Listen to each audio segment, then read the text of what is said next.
live Channels television event.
Thank you very much. One of the best classic in the whole world, University of Port Harcourt anthem. Thank you. Thank you. Please be seated. Thank you very much. Our special guest, Your Excellency, the Chief Barrister Nyeso Ezewonwike, CON, JSSRS, Minister of the Federal Capital Territory. We want to welcome you, sir, to your home. We recognize your presence. Also, in our midst today, we recognize our dear mother, Her Excellency, the wife of the former governor of Rivers State and the wife of the FCT Minister, Honorable Justice Suzette Wike, and the children are all here today. Please put your hands together for them. They have come back to their home. Thank you very much. And I recognize our distinguished Pro-Chancellor and Chairman of the Governing Council of the University of Port Harcourt, distinguished Senator Ma Onhuabuwa. You are welcome, sir. But let me very specially single out Professor Kabiru Bala, representing the visitor to the University of Port Harcourt, former VC Ahmadu Bello University Zaria. Professor Kabiru Bala, you are welcome to the University of Port Harcourt. Welcome. And of course, the Vice Chancellor of the University, Professor Ohunari Abraham Jodwe. We also like to inform us that we have a very high-powered delegation, very important guests who are on the entourage of the FCT Minister. They are all seated here. Please, we especially welcome all our special guests on the entourage of the FCT Minister to the University of Port Harcourt today. You are welcome. Let us establish the protocol by welcoming everyone. You are recognized, you are welcome. Today is convocation, and there is a strict rule that we are expected to uphold. So may I respectfully hand over the microphone to the registrar of the university for the proceedings. Thank you very much.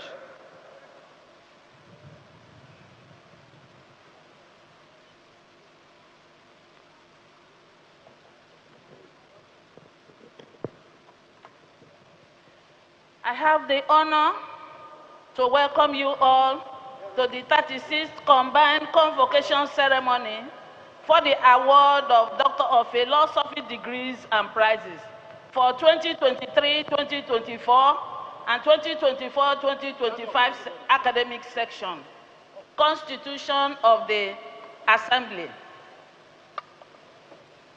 The University of Port Harcourt Act empowers the university to award first degrees and prizes, admit to higher degrees and confer honorary degrees.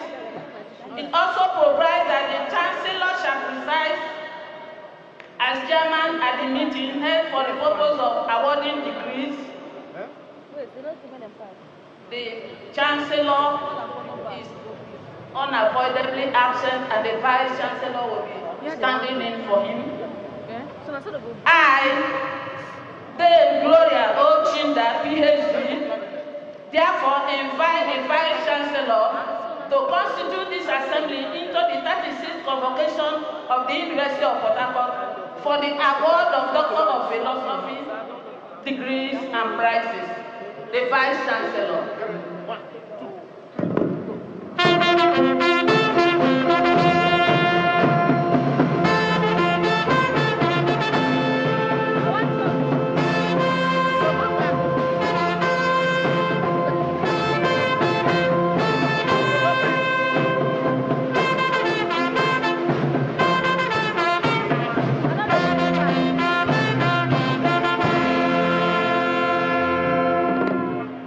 I hereby constitute this assembly into the 36th convocation of the University of Port Harcourt for the purpose of award of Doctor of Philosophy degrees and prizes.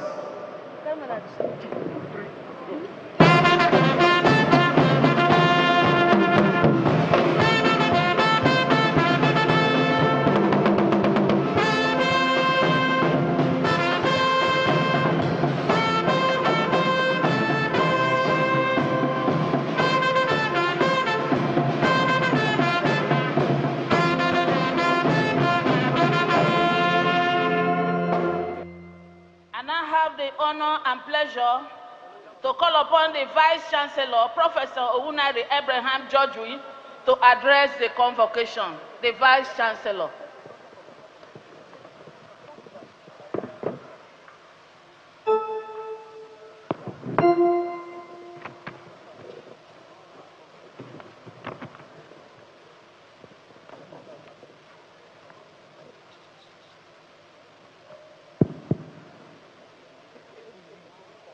His Excellency, the President and Commander-in-Chief of the Armed Forces, Federal Republic of Nigeria, ably represented by the former Vice-Chancellor of Ahmadu Bello University of Zogabiam. You're welcome, sir.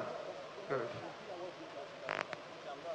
Your Excellency, Nyesom is a 1 week CON GSSRS, Honorable Minister of the FCT. You are welcome. We welcome you with your beloved wife, Her Excellency, and your children.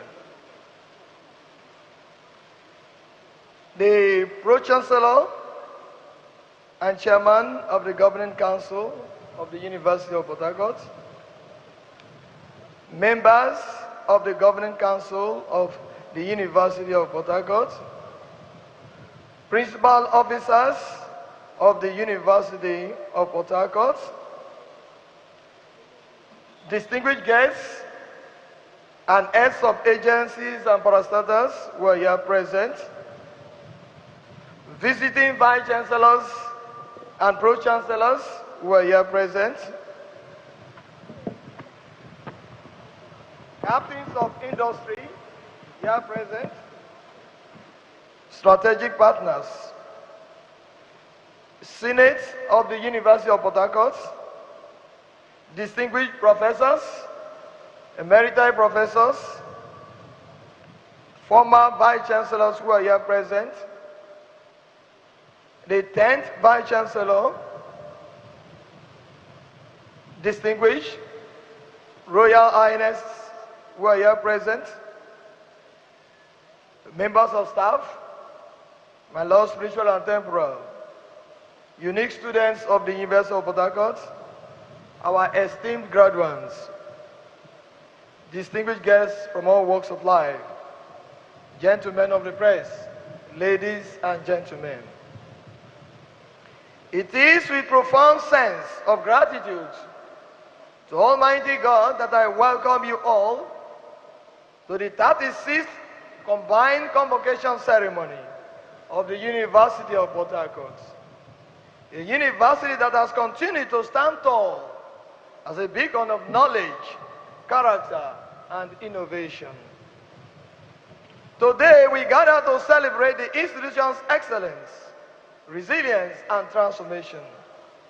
These achievements would not have been possible without the immense support of the federal government of Nigeria, ably led by His Excellency, President Bola Ahmed Tinubu, GCFR, whose administration has demonstrated an enduring commitment to revitalizing tertiary education across the country. The University of Port Harcourt is proud to be a beneficiary of several transformative initiatives at repositioning the Nigerian university system. We acknowledge the noble interventions of the federal government and wish to particularly highlight just a few. The solar farm project. This green energy initiative, supported by the presidency, has significantly enhanced our energy independence by ensuring a more reliable power supply. It reflects a forward-looking vision of sustainable development. Electric tricycles. The University of Port Harcourt received electric tricycles from the federal government through TED Fund as part of the renewed Hope Campus Transport Scheme of His Excellency President Bola Ahmed Tinubu. By adopting these electric tricycles, the university has embraced clean energy, promoting an environmentally sustainable transportation system. NEL Fund, a recently launched student loan initiative with over 3,500 students of the University of Port Harcourt as beneficiaries of this scheme. This initiative speaks directly to our core values of equity and access to quality education. Indeed, it has become a lifeline for many aspiring students who look forward to its sustained success. Innovation Hub. The University of Port Harcourt is a beneficiary institution for the construction and equipping of an innovation hub. It is important to note that this project is intended to serve all tertiary institutions within the South-South region. We remain hopeful for its speedy completion, as the hub will advance research, academic networking, information technology development. Over the years, the federal government has continued to support and strengthen institutions of higher learning through the needs assessment, debt fund interventions, and capital projects. These interventions are far more than policy statements. They are bold commitments, clearly reflected in the landmark projects now dotting the landscape of the University of Port Harcourt. We sincerely appreciate the presidency for its unwavering dedication to educational reform, and we reiterate our readiness at the University of Port Harcourt to remain steadfast partners in national progress. The Rivers State government, our host and partner, has also been immensely supportive. May I proudly announce that this state-of-the-art convention arena in which we are gathered here today was graciously built by the Rivers State government during the tenure of His Excellency Barrister Ezenwo Nyesom Wike, the FCT Minister, when he was the sitting governor of the state. Since inception, this university has continued to enjoy peace and cordial relationship with their host states. Successive governors of Rivers State have consistently demonstrated goodwill, support, and cooperation towards the University of Port Harcourt, thereby fostering a harmonious and mutually beneficial relationship. I also acknowledge our royal fathers and chiefs of the host communities for their invaluable partnership in the growth and expansion of the University of Port Harcourt. Equally, I must recognize our strategic partners and the Alumni Association for their unwavering commitment and immeasurable support. Time and again, they have demonstrated what can be achieved when all stakeholders unite in the pursuit of a common goal. The University of Port Harcourt has recorded numerous achievements since its establishment in 1975. We began as a college, but today we proudly boast of 3 campuses: Shoba, Delta, and the University Park. We have extended to 17 faculties and 50 departments and disciplines. We have emerged as a formidable force in academia. We have also created new faculties. The university takes great pride in the legacy of producing individuals who have distinguished themselves across both public and private sectors, amongst whom are Dr. Goodluck Ebele Jonathan, former President of Nigeria, 2010 to 2015. Achievements of this administration. Guided by operational excellence, institutional focus, and supported by a formidable management team, this administration has recorded the following: completion and commission of a new theater arts complex, the Crab, a modern facility that reflects the university's rich artistic heritage. Establishment of new faculties, thereby expanding academic offerings and responding to evolving national and global needs. Construction of new developmental buildings equipped to support contemporary teaching, learning, and research. Development of additional students' hostels aimed at alleviating accommodation challenges and enhancing campus life. Completion of modern lecture auditoriums to provide conducive environment for large-scale academic engagement. For the purpose of time, we will not be able to go through all the achievements. On assumption of office as ninth Vice Chancellor, we observe the financial challenges faced by many students in the payment of fees. Moved by compassion, we engaged several partners of the university to establish a scholarship scheme. To the glory of God, we have now about 13 partners supporting over 1,000 students whose fees are paid even before the commencement of each academic section. Permit me to acknowledge these benefactors: Dr. Richard Inyong, Sir Daniel Chikudeze, Mr. Sobere Diri, Justice Biobele Georgeville, Barrister Amunaboy Clement, Dr. Amy Membre Otaji, Bro Felix Obua, Dr. Olateju and Mrs. Olabukola Jinadu, Professor Lucky Onatai, Engineer Kolisile Nelson, Honorable Victor Tulutu Briggs, Pastor Mrs. Senye Lulu Briggs, Honorable Ten Jacris, and the UNC Microfinance Bank. The university has been greatly impacted by their generosity. Their support reflects a deep investment in the future of our nation, helping to marshal talent, reduce inequality, and sustain academic excellence across disciplines. Challenges. Despite the notable strides this university has made in teaching, research, innovation, and national relevance, it must be acknowledged that it is still confronted with a series of challenges that continue to constrain its full potential achievement.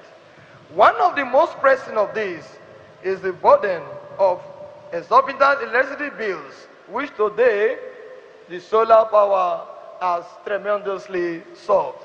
However, it is still a burden. We also have the issue of land encroachment. Though we have always sorted that out with understanding with our host communities. Funding also still remain a major challenge to the university. Then housing for staff and hostels for students still remain very daunting challenges. The statistics is not encouraging. We have about 4,000 staff members and we have only 200 housing units. And so 4,000 to 200 is quite very, very inadequate. We have about 50,000 students and we have less than 6,000 hostel spaces. That is also very, very inadequate. We will continue to appeal to the federal government and our partners to come to our aid on these challenges. And then finally, fencing of the university also is a very serious challenge that has not been solved. Because the university is very porous from all angles, and that makes miscreants and all manner of people to come in to disturb university life. It is my honor to announce that a total number of 8,156 graduates are taking part in this 36th convocation ceremony. That is for yesterday and today. Today's figure is 438 Doctor of Philosophy graduates. 438 Doctor of Philosophy graduates.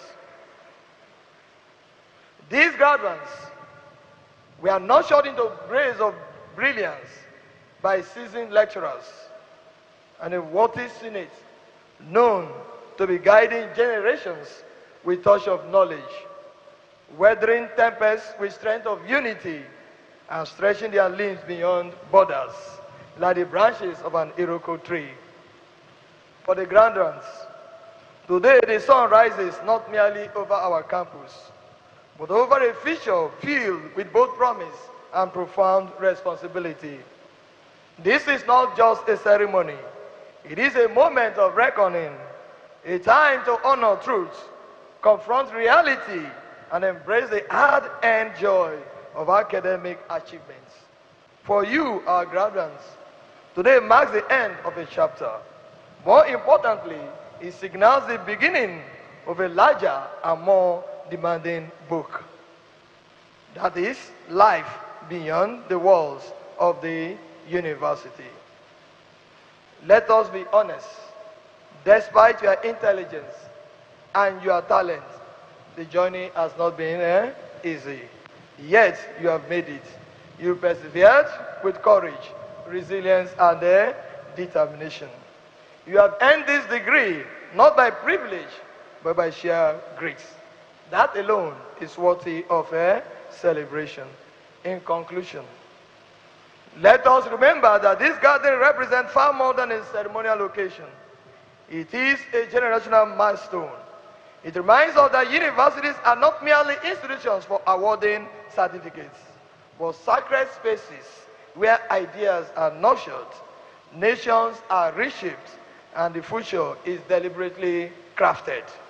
University of Port Harcourt, as proudly marks its 36th convocation, we reaffirm our unwavering commitment to remaining a citadel of intellectual excellence, ethical leadership, and inclusive development.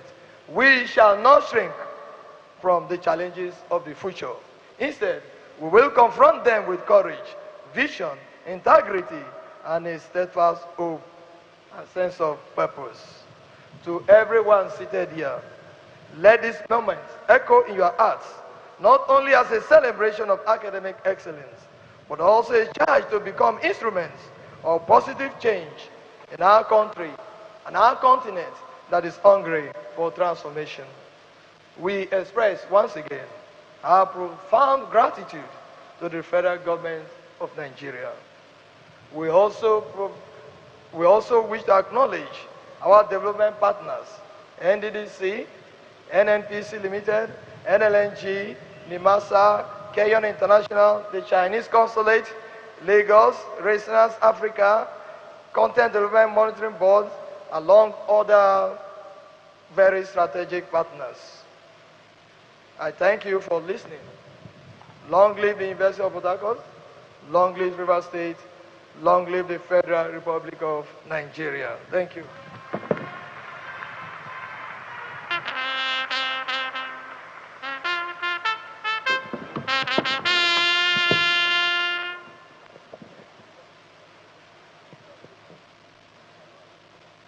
I have the honor now to invite the Pro-Chancellor, distinguished Senator Mao Ohabonwa, to deliver his address.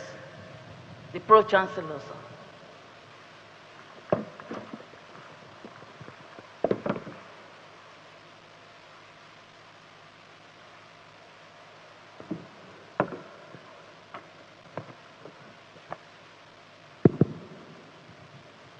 The representative of the visitor, the Executive Secretary, National University Commission,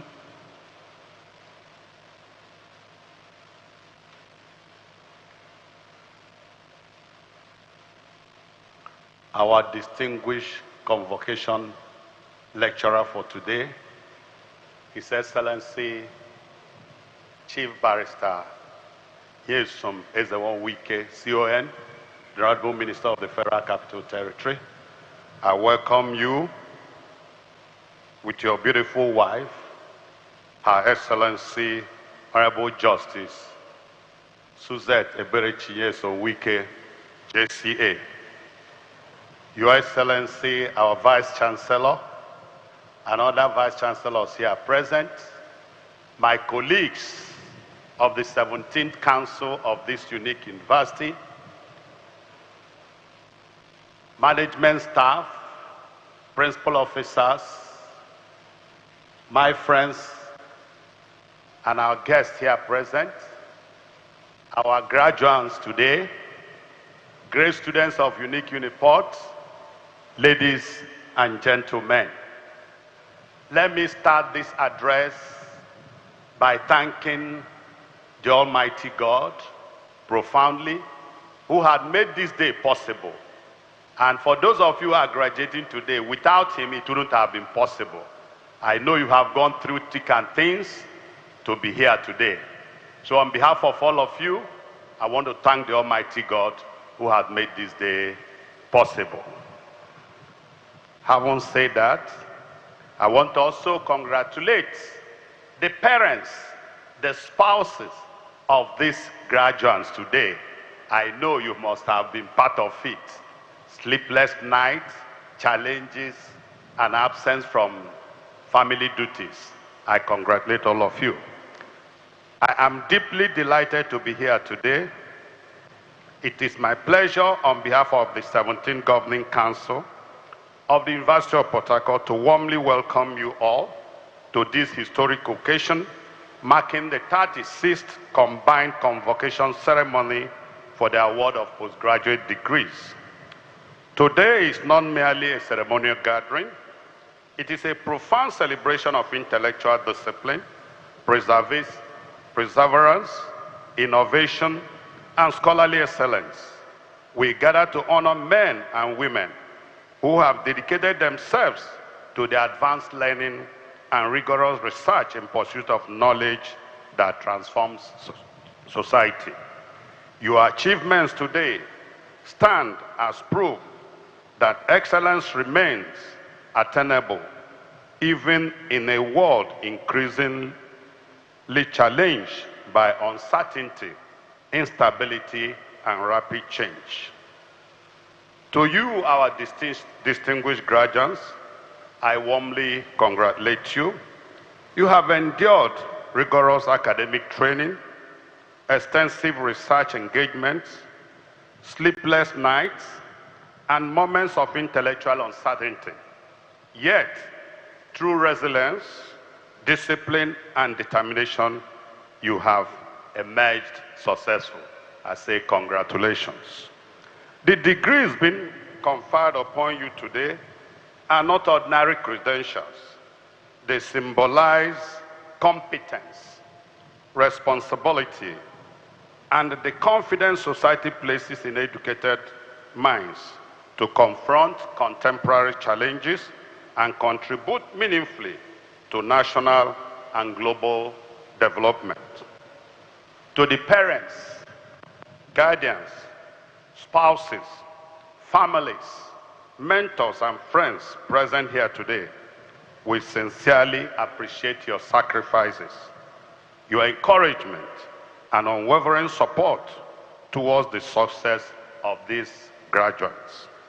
Your investment have produced what results, and this celebration belongs to you as much as it belongs to the graduates themselves. Postgraduate education occupies a strategic position in national development. It is at this level that societies produce thinkers, produce innovators, policy experts, researchers, technocrats, and intellectual leaders capable of shaping the future. This is the level where you belong now. Level has changed. In a rapidly evolving global order, driven by technological advancement, artificial intelligence, AI, climate realities, economic transformations, and complex geopolitical shifts, nations that invest in research, innovation, and knowledge production will continue to lead the world. Universities, therefore, remain indispensable institutions for societal progress and civilization advancement. The University of Port Harcourt has consistently distinguished itself as a center of academic excellence, research, innovation, and character formation. Over the years, this great institution has produced graduates who have excelled in academia, industry, governance, entrepreneurship, diplomacy, and the wider global community. Permit me to state that the university today operates within highly demanding environments, as already enunciated by the Vice Chancellor. But let me reiterate, the pressures of funding, infrastructure development, technological advancement, and global academic competition continue to challenge higher institutions across the world. Yet, despite the realities, this university has remained resilient and progressive because of the collective commitment of its governing council, the Senate, management, staff, students, alumni, and the stakeholders.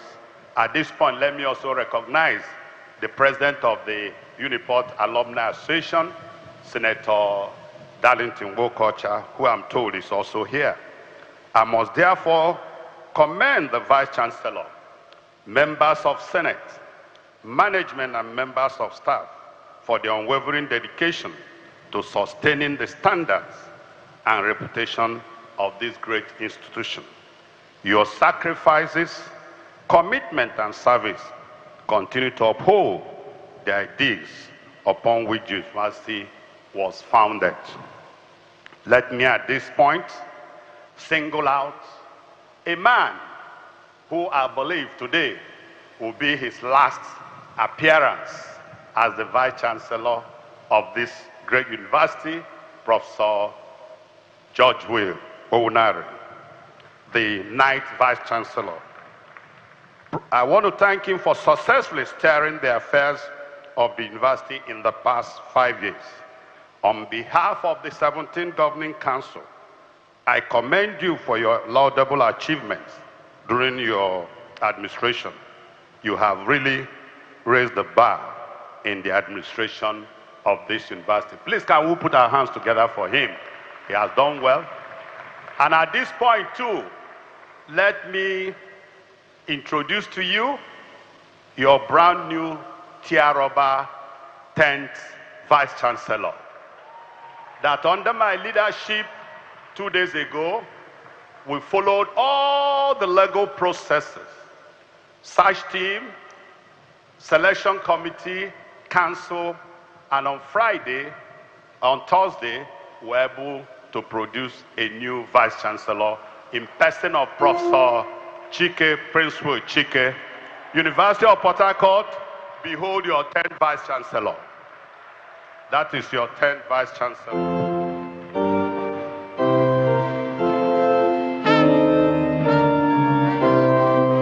Thank you.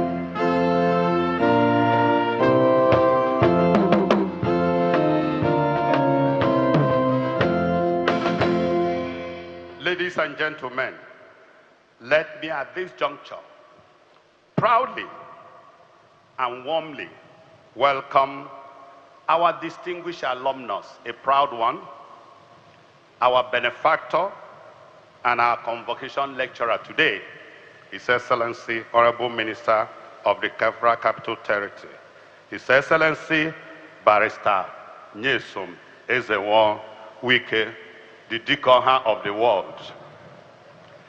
Barrister Wike, for the benefit of those of you who are not conversant with him or his achievements, Barrister Wike is a transformational leader, an astute administrator, an uncommon achiever, and one of the most courageous political figures of our time. His remarkable record of service to Rivers State and now the Federal Capital Territory speak eloquently of his vision, competence, boldness, and unwavering commitment to excellence. As governor of Rivers State, he earned national acclaim as Mr. Project due to his monumental infrastructural revolution, academic educational reforms, urban renewal initiative, and massive investment in human capital development. Today, as Minister of Federal Capital Territory, he has continued to demonstrate exemplary leadership through unprecedented infrastructural transformation, restoration of public confidence in governance, and a passionate commitment to delivering the dividends of democracy to the people of Nigeria. Barrister Wike is widely celebrated for his courage, political dexterity, administrative acumen, and relentless pursuit of excellence. He remains a pride of this great university, pride of Niger Delta, pride of Ikwere land, a dependable patriot, and a shining symbol of visionary leadership in contemporary Nigeria. Your Excellency, the University of Port Harcourt is deeply honored by your presence and gratefully that you accepted today to deliver the convocation lecture at this auspicious occasion. We are confident that your wealth of experience, practical wisdom, and inspiring leadership journey will greatly enrich this august gathering and provide invaluable insights to our graduates and the academic community. Distinguished ladies and gentlemen, the governing council of this great university remains in its commitment to strengthen the university academic standards, infrastructure, research capacity, and global competitiveness. We shall continue to work harmoniously with the Vice Chancellor, with the Senate, staff unions, alumni, student unions, and stakeholders to ensure that the University of Port Harcourt remains a beacon of excellence and one of Nigeria's foremost universities. We recognize that education remains the most powerful instrument for national transformation. Therefore, we must continue to invest in research, innovation, technology, and human capital development if Nigeria must occupy her rightful place among the leading nations of the world. As we celebrate today's achievement, let us also recommit ourselves to the ideals of integrity, ideals of merit, hard work, accountability, and service to humanity. My final charge to the graduates, distinguished graduates, as you step into the next phase of your lives, always remember that education is not solely about personal advancement. It is equally about societal responsibility. The true measure of learning lies in its ability to solve problems. Nigeria today is looking for problem solvers. Also, you have to uplift humanity and advance civilization. Your knowledge must therefore become a tool for ethical leadership, national transformation, and global relevance. Nigeria, and indeed the world, needs leaders who possess not only intellectual competence, but also integrity, empathy, courage, and vision. You must resist the temptations of mediocrity, corruption, intolerance, and intellectual dishonesty. Rather, you must become ambassadors of excellence, integrity, responsible citizenship, where you find yourself as ambassador of this unique university. As postgraduate degree holders, you now belong to a distinguished community of scholars whose voices and contributions matter in shaping public discourse, policy, innovation, and development. I therefore encourage you to embrace innovation, interdisciplinary thinking, entrepreneurship, and lifelong learning. The future belongs to those who can adapt, create, and lead in challenging times. One of the benefits we're going to have today, having somebody like Nyeso Wike to be our convocation lecture. Ladies and gentlemen, convocation conclusion, ladies and gentlemen, convocation ceremonies remind us that universities are not merely centers for awarding certificates. They are institutions for building ideas, shaping values, and nurturing humanity's capacity to imagine and create better societies. As we also celebrate, we must continue to defend the ideas of scholarship, truth, critical inquiry, innovation, and responsible leadership. On behalf of the 17th Governing Council, I once again congratulate our graduates. May your achievement today open greater doors of opportunities. May your achievement today bring fulfillment and service. May you continue to distinguish yourselves and bring honor to your families, your profession, and your alma mater, the unique University of Port Harcourt.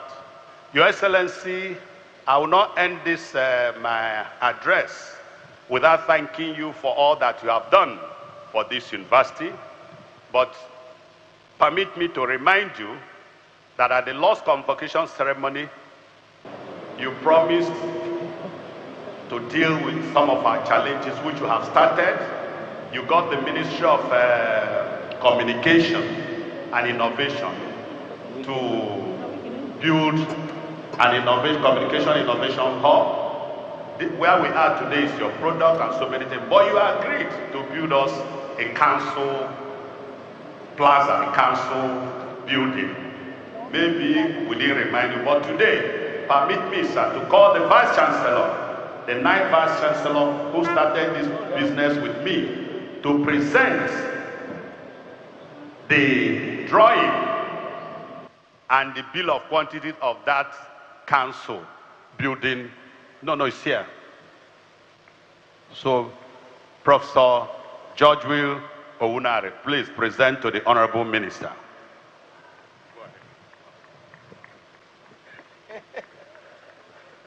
On behalf of the entire University of Port Harcourt, we present to Your Excellency the drawings and all that is therein for the construction of the Council Plaza. Thank you, Your Excellency. Thank you very much.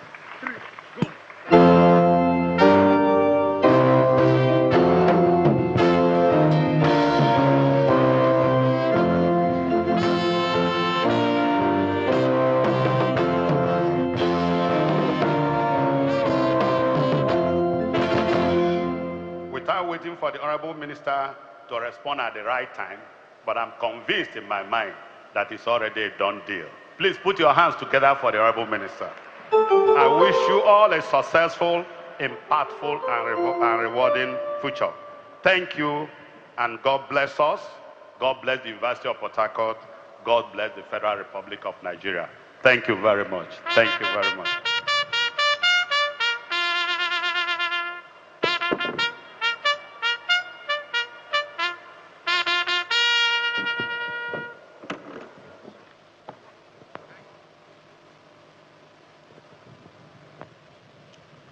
I informed us earlier that the Vice Chancellor is standing in for the Chancellor. At this point, let me respectfully invite the Vice Chancellor, Professor Wunari Abraham Georgewi, to read the address of the Chancellor. The Vice Chancellor. An abridged address by the Chancellor, His Eminence, General Muhammadu Niasu Basha, retired, CFR, MNI, on the occasion of the 36th Convocation Ceremony combined of the University of Port Harcourt, Rivers State. Please permit me to adopt all the protocols that have been established. It is with immense pleasure, profound honor, and deep fulfillment that I address you today at the 36th Convocation Ceremony of the University of Port Harcourt. This occasion is not merely a formal academic exercise. It is a celebration of excellence, perseverance, achievement, and the transformative power of education in shaping individuals and advancing society. The foundation of our unique university was exceptional, shaped by very distinguished scholars such as Professor Donald Ekong, Professor E.J. Alagwa, Professor K. Williamson, Professor Robin Otten, Professor Claude Ake, Professor Wilfred Fisher, Professor Kesley Harrison, Professor Nimi Briggs, and Professor Shi Ikoku.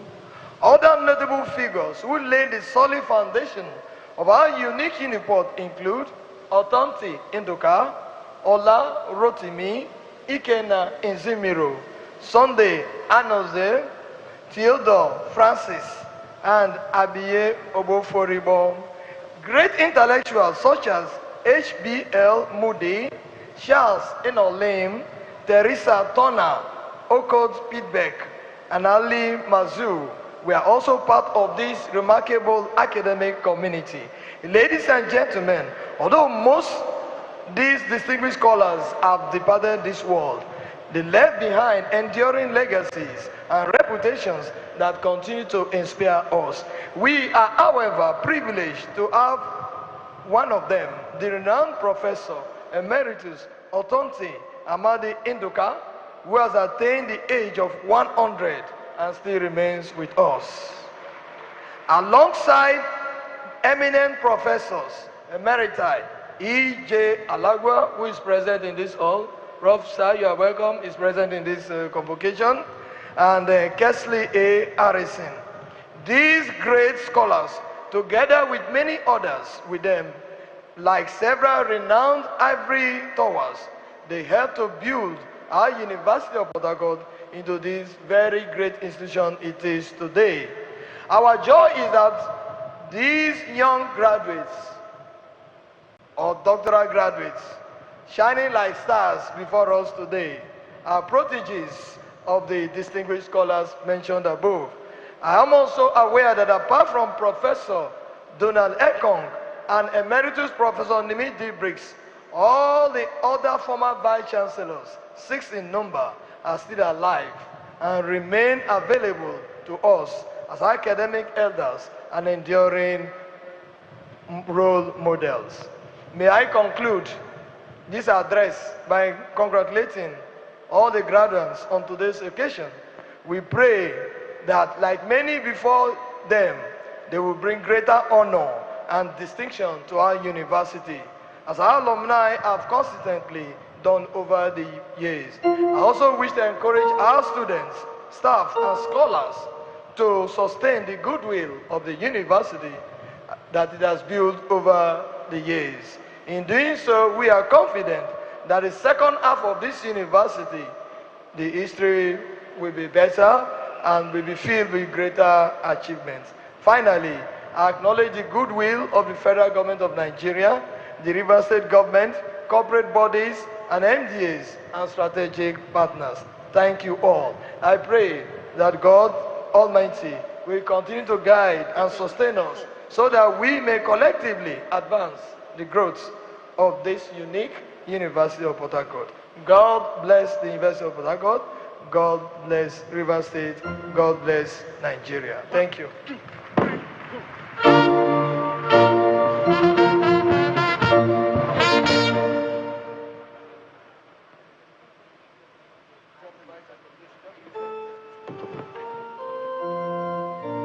May I now invite the goodwill messages from the visiting Vice Chancellors.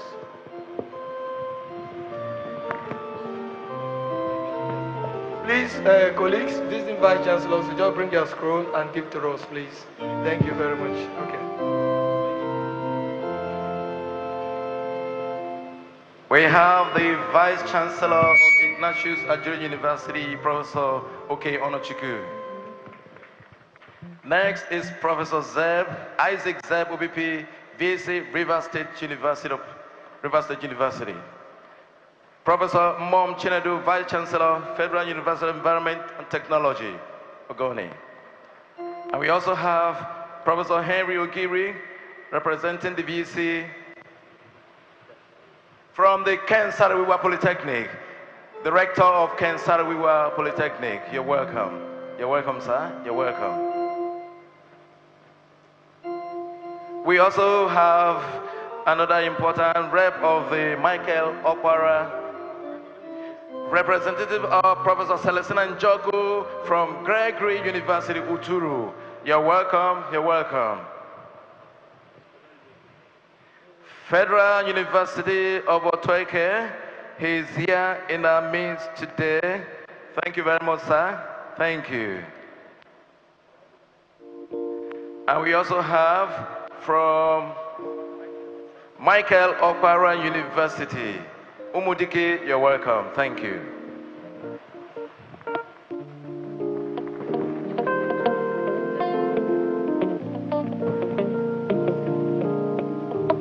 Just like you all know, today is a very special day. And we are all here.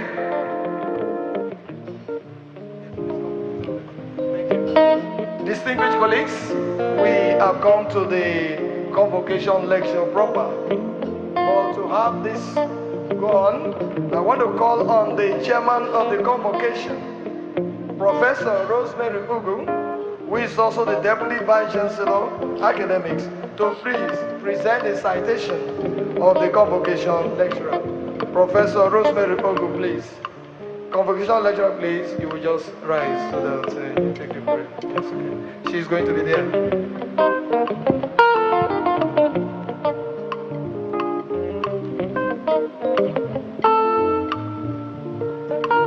Thank you, VC, sir.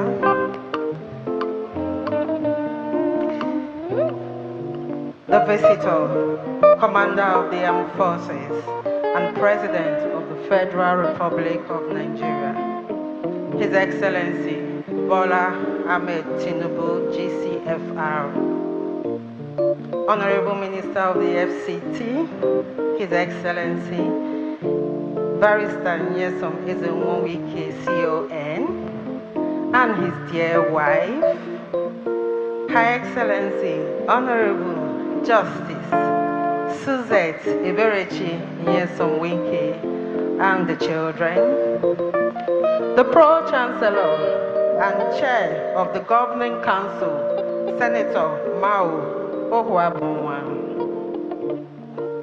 the Vice Chancellor, Professor Owunari Abraham Georgeville, Principal Officers of the University, Council members, Provost and Deans, our dear Upward President and Dean of the School of Graduate Studies, Professor Udeme Jadwin, Senate of the University of Port Harcourt, serving and former Vice Chancellors and Principal Officers of sister universities, former Vice Chancellors and Principal Officers of our university, His Royal Highnesses, strategic partners, graduates and students of the University of Port Harcourt, gentlemen of the press, ladies and gentlemen.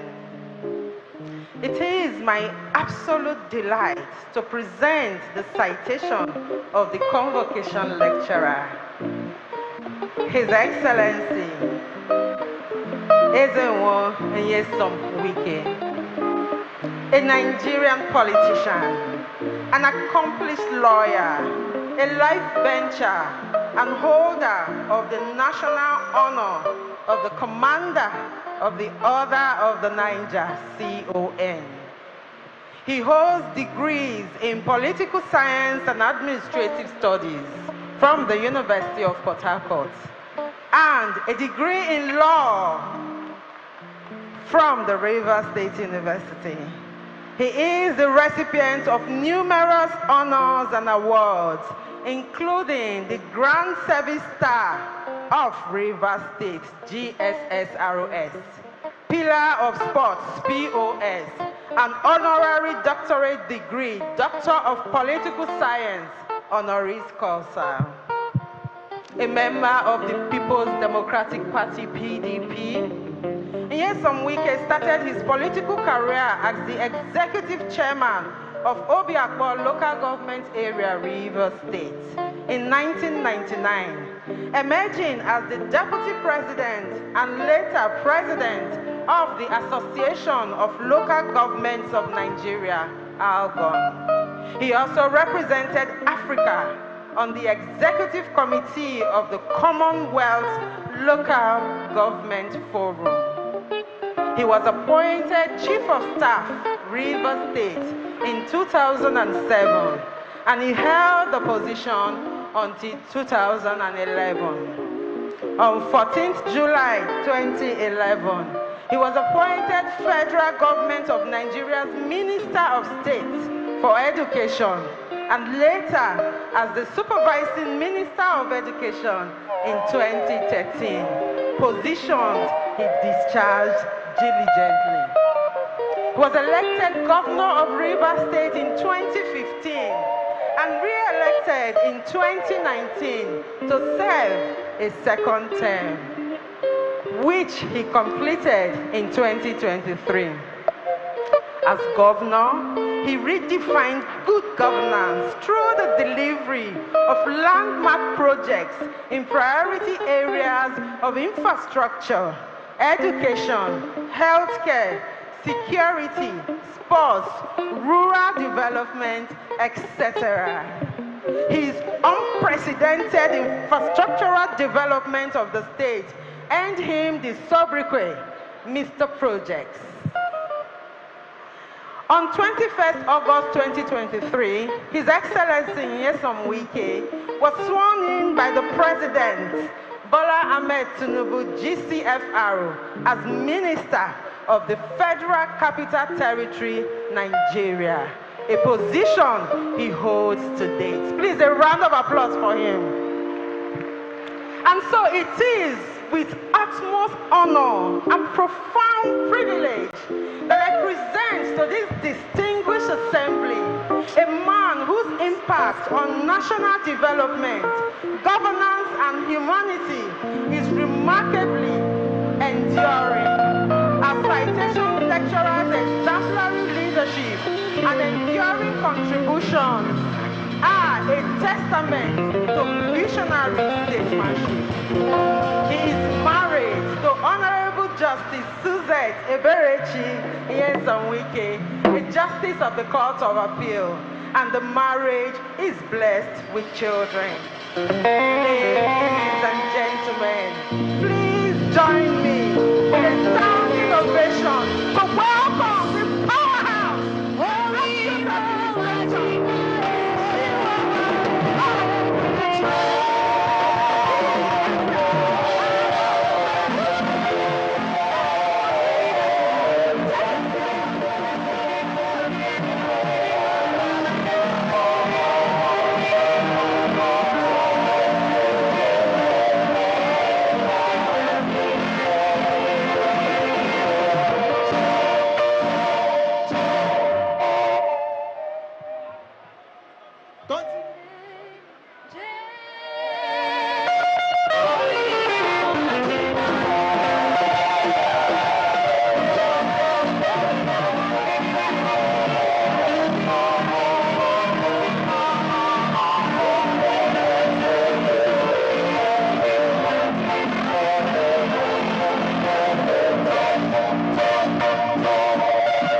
Thank you very much.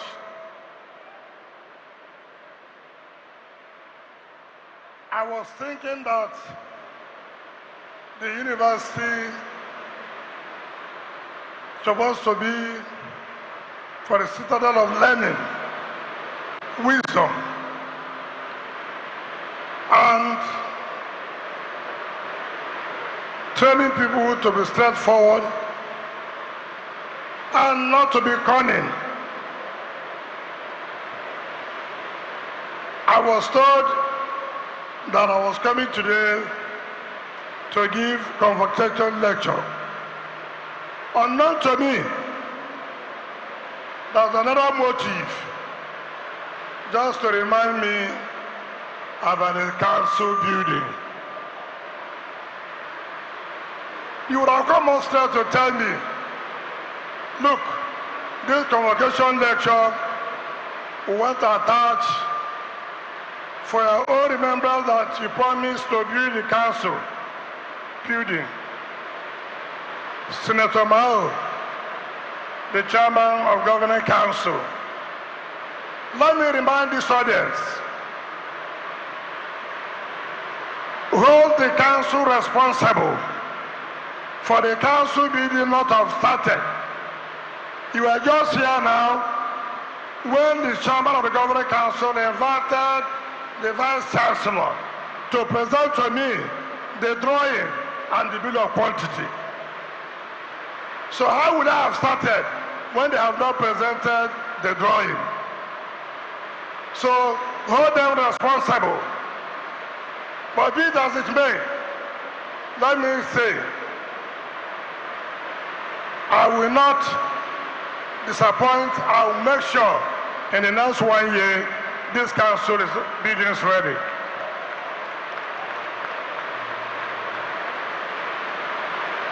The chairman of Governing Council, my dear brother Senator Bao Harunwa, the Vice Chancellor of this great university,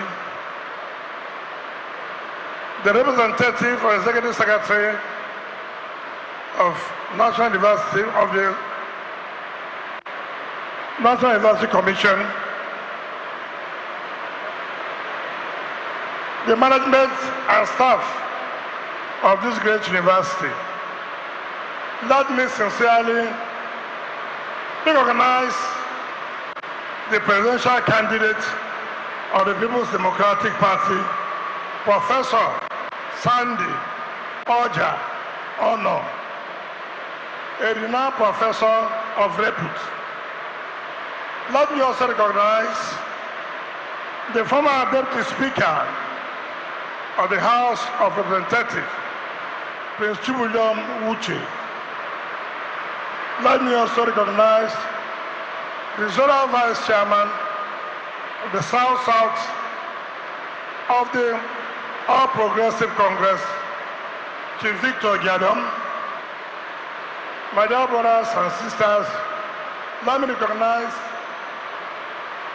the 19th President of the Nigerian Bar Association, former Chairman, Council of Legal Education, former Chairman, Body of Pointers, by the grace of God, His Excellency, Ambassador of the Republic of Ireland, OCJ Okocha, Senior Advocate of Nigeria. The single members of the Governing Council and Senate of the University, eminent scholars, proud parents and guardians, and most importantly, our graduating students, the leaders of the future, who are all laboring with hope and sacrifice to shape distinguished ladies and gentlemen. I have gone back to look at the history of convocation lectures. I found out that each lecture, not one, has taken less than 2 hours. But for us, I can assure you, very practical. You will stay here for more than 20 minutes. I've also looked at convocation lectures I've seen not less than 35, 40 pages.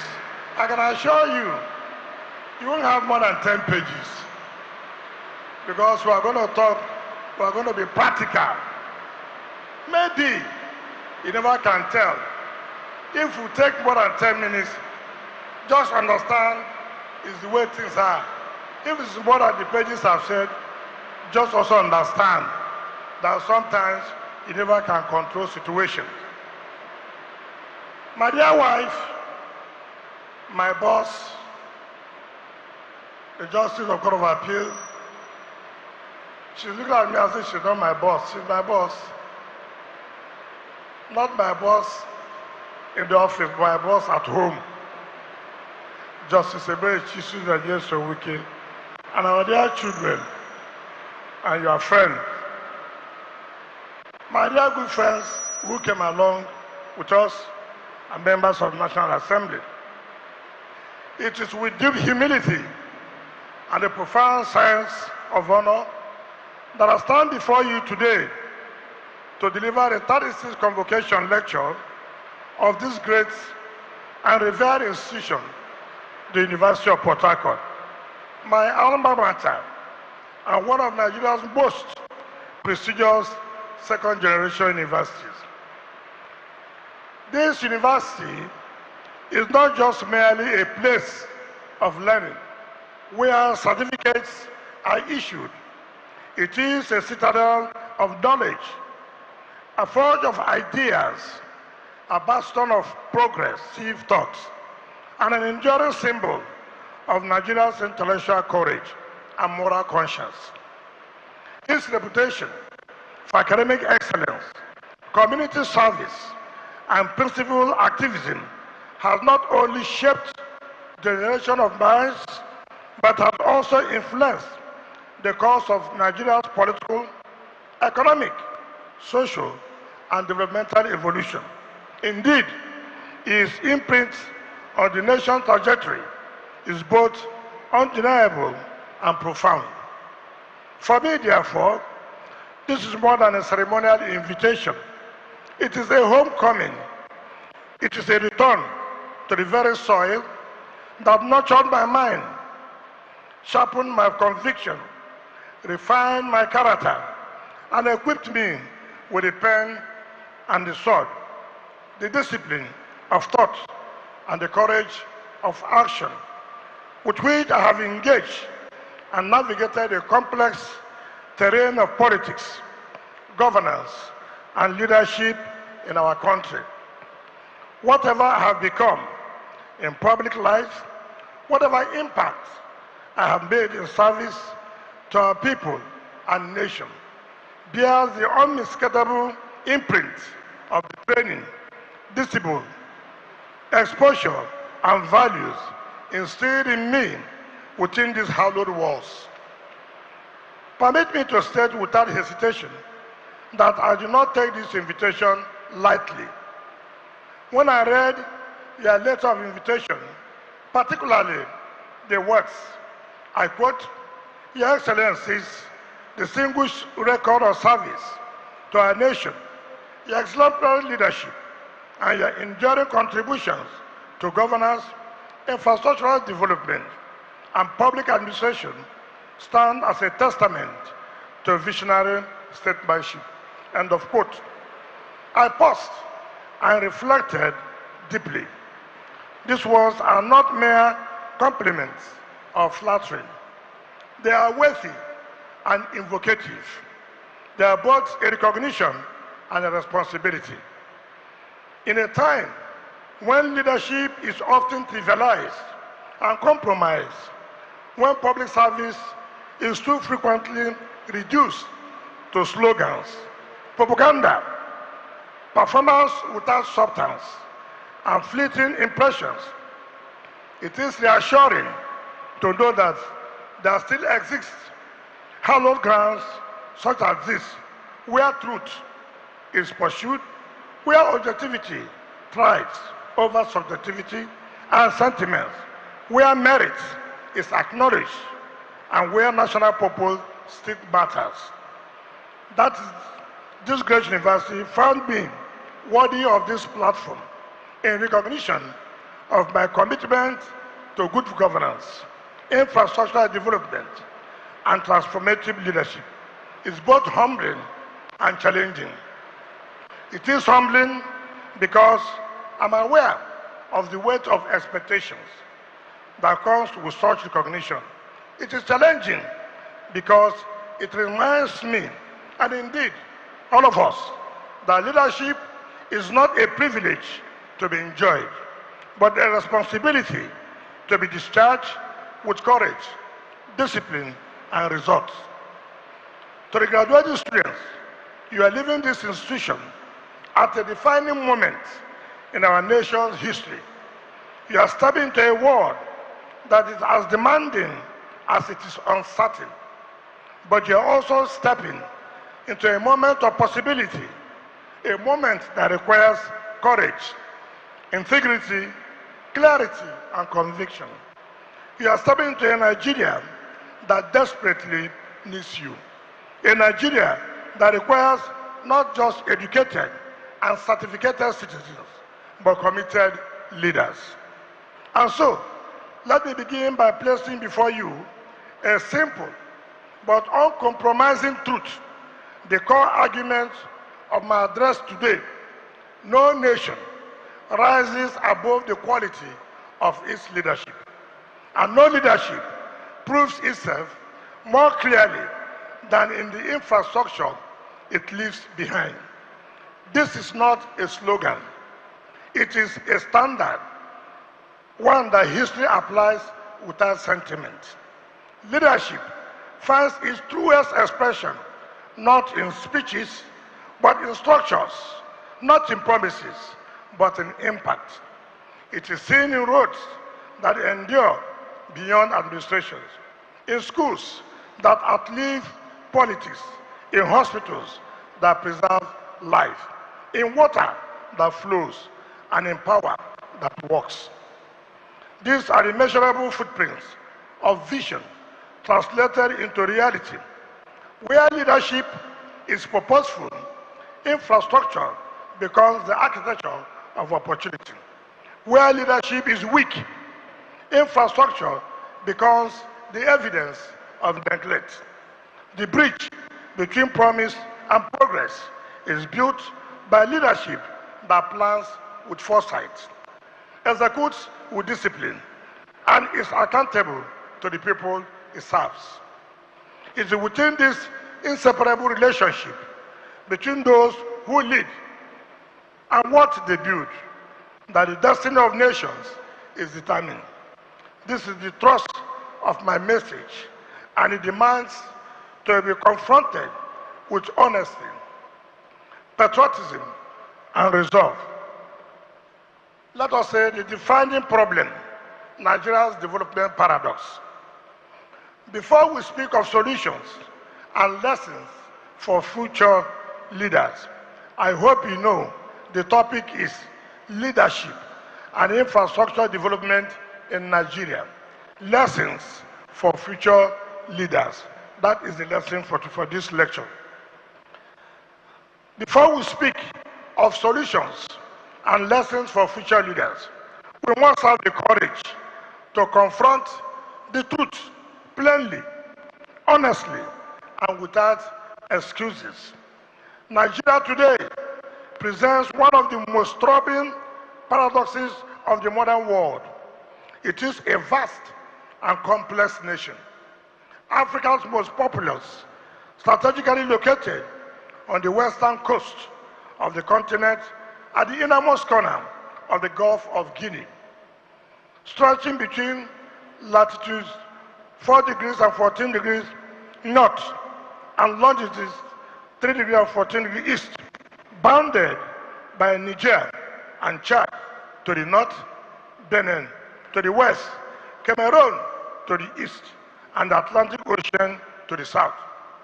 With a landmass of approximately 923,768 square kilometers, Nigeria is not merely a geographical expression. It is a bold and ambitious experiment in nationhood. At independence in 1960, Nigeria stood at the threshold of greatness, confident, expectant, and richly endowed with the essential ingredients of development. It possessed a vibrant population, a promising civil service, and a vast natural resources that inspired both internal and global optimism. The discovery of petroleum in commercial quantities at Oloibiri on the eve of independence further intensified this optimism, reinforcing the belief that Nigeria's challenge was not scarcity, but the management of abundance. Indeed, it was widely proclaimed that Nigeria's problem was not money, but how to spend it. In those early years, Nigeria was celebrated as Africa's emerging giant, a nation destined to lead, inspire, and redefine post-colonial development.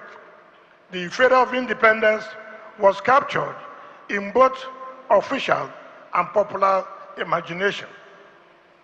As Ismail Babatunde Joseph poignantly reflected on October 1, 1960, Nigeria, I quote, was a nation conceived in faith and unity, end of quote, whose birth evoked with tears and hope. The optimism was not misplaced. It was grounded in the belief that political independence would automatically translate into economic transformation, consistent with the nationalist philosophy of Kwame Nkrumah, first Prime Minister and President of Ghana, who had led the Gold Coast to independence in 1957, that even the worst form of self-rule was better than the best form of colonial rule. Yet, history has delivered a far more sobering verdict. Almost 7 decades after independence, Nigeria's journey reflects not a steady ascent, but a troubling drift from promise to paradox, and from high expectation to deepening disillusionment. Instead of consolidating its early advantages, the nation has become a theater of contradiction, a country of immense wealth, but widespread poverty, of deep religiosity, but persistent moral and institutional decay, of abandoned human capital, but weak systemic performance. Today, Nigeria is variously described as, quote, crippled giant, a house that has fallen, the open sore of a continent, an enigma wrapped up in a puzzle, and more painfully, the poverty capital of the world. A tragic reversal of the optimism that once defined its independent moment. A nation once believed to be on the cusp of greatness now struggles with basic governance challenges, where over 100 million citizens live below the poverty line, and where insecurity, unemployment, and infrastructural decay have become irrefutable realities. The fundamental question, therefore, persists. Why has Nigeria, despite her enormous human and material endowments, failed to translate promise into fulfillment? Why has the nation, more than 6 decades after independence, remained unable to attain the developmental aspirations of its founding fathers? In seeking answers, scholars have offered various explanations. Historical, some say; economic, yes, some others say so; structural and institutional. However, a dominant and recurring strand of analysis locates the heart of Nigeria's developmental failure in one critical variable: leadership. For Chinua Achebe's famous assertion that, I quote, "The trouble with Nigeria is simply and squarely a failure of leadership," end of quote. To G.A. Akinola's insistence that leadership failure is the most decisive factor shaping Nigeria's post-colonial condition. The argument remains and compelling. The argument remains consistent and compelling. John C. Maxwell's widely cited maxim that, I quote, everything rises and falls on leadership, end of quote. This, of course, further reinforces this position. However, it is important to emphasize that while other factors, colonial legacies, global economic structures, institutional fragility, and demographic pressures do play contributory roles, none of them explains Nigeria's persistent underperformance more decisively than leadership. Leadership determines how resources are mobilized, how institutions function, how priorities are set, and ultimately how national aspirations are translated into tangible outcome. This is why the paradox persists. Nigeria is on paper one of the most resource-endowed nations on earth. Yet, in practice, it remains constrained by weak execution, inconsistent policies, abandoned projects, and infrastructural decay. The result is a nation that builds intermittently but rarely sustains, that announces progress but often fails to deliver it, and that dreams persistently but realizes inconsistently. It's important to state without equivocation that without functional and sustainable infrastructure, the dream of national development will remain perpetually elusive. Economic transformation is not achieved by aspiration alone, but by deliberate investment in roads, power, water, education, healthcare, and transportation systems that make productivity possible. Infrastructure development is therefore not a secondary outcome of development. It is its foundation and its visible proof. Where infrastructure is strong, economies expand, opportunities multiply, and social stability is reinforced. Where it is weak, stagnation becomes entrenched, inequality deepens, and national cohesion is threatened. Infrastructure is thus not merely physical capital, it is the material expression of leadership effectiveness and indeed a mirror of governance quality. And so, we must confront the hard truth, one that is often avoided, but can no longer be deferred. Nigeria's challenge is not primarily a lack of resources. It is a failure of leadership. Not leadership in title, but leadership in responsibility. Not leadership in rhetoric, but leadership in results. For too long, we have mistaken motion for progress, activity for achievement, and announcement for accomplishment. We have tolerated delay as normal, excused inefficiency as inevitable, and accepted abandoned projects as part of governance culture. In doing so, we have institutionalized underperformance. This is the paradox we must resolve, and by so doing, leave appropriate lessons for future leaders. And it begins unequivocally with leadership, to which I now turn in greater detail. What is the meaning of leadership and the mandate of leadership in nation building? Having eliminated the paradox that defines our national experience, it becomes imperative that we now turn attention deliberately, with intellectual honesty and moral seriousness, to the central variable in this discourse: leadership, a concept upon which the destiny of nations ultimately rests. Indeed, few subjects have so persistently dominated contemporary intellectual, public and professional discourse as leadership, and the decision to foreground it in this 36th convocation lecture of our unique UNIPORT could not have been more timely.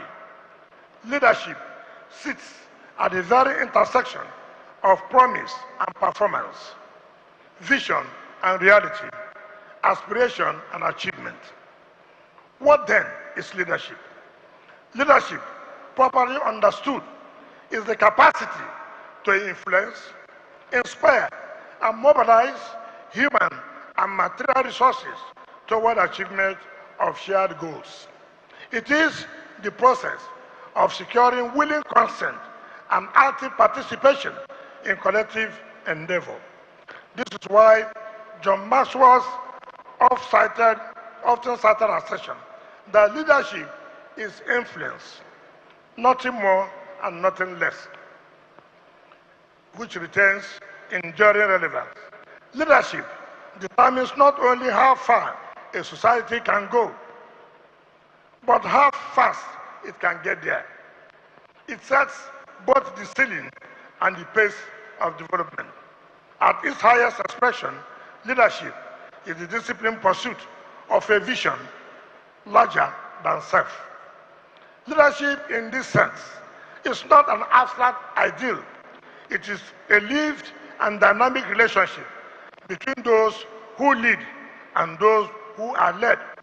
It involves people, leaders and followers, bound together by purpose, expectations, and responsibility.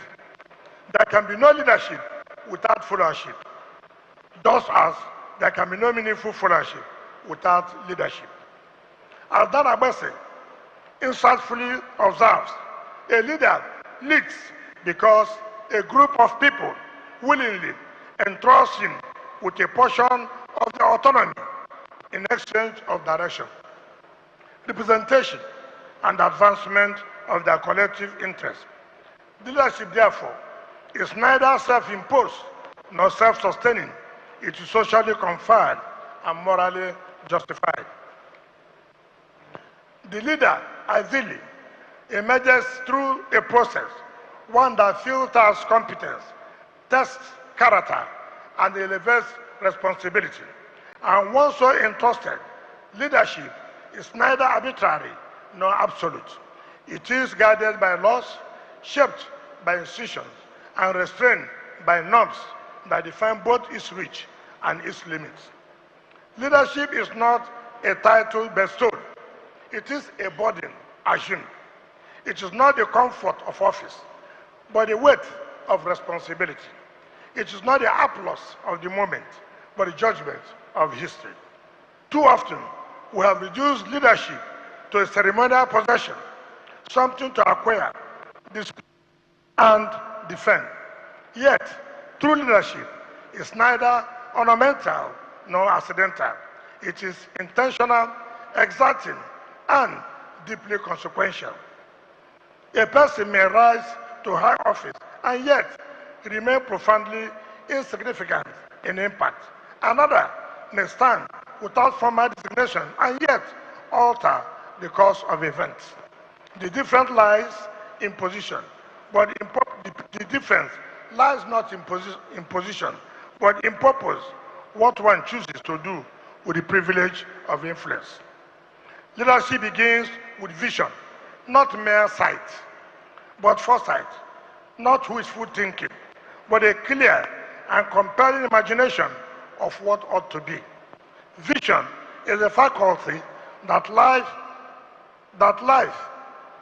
Vision is the faculty that lifts a society beyond the limitations of the present and anchors it in the possibilities of the future.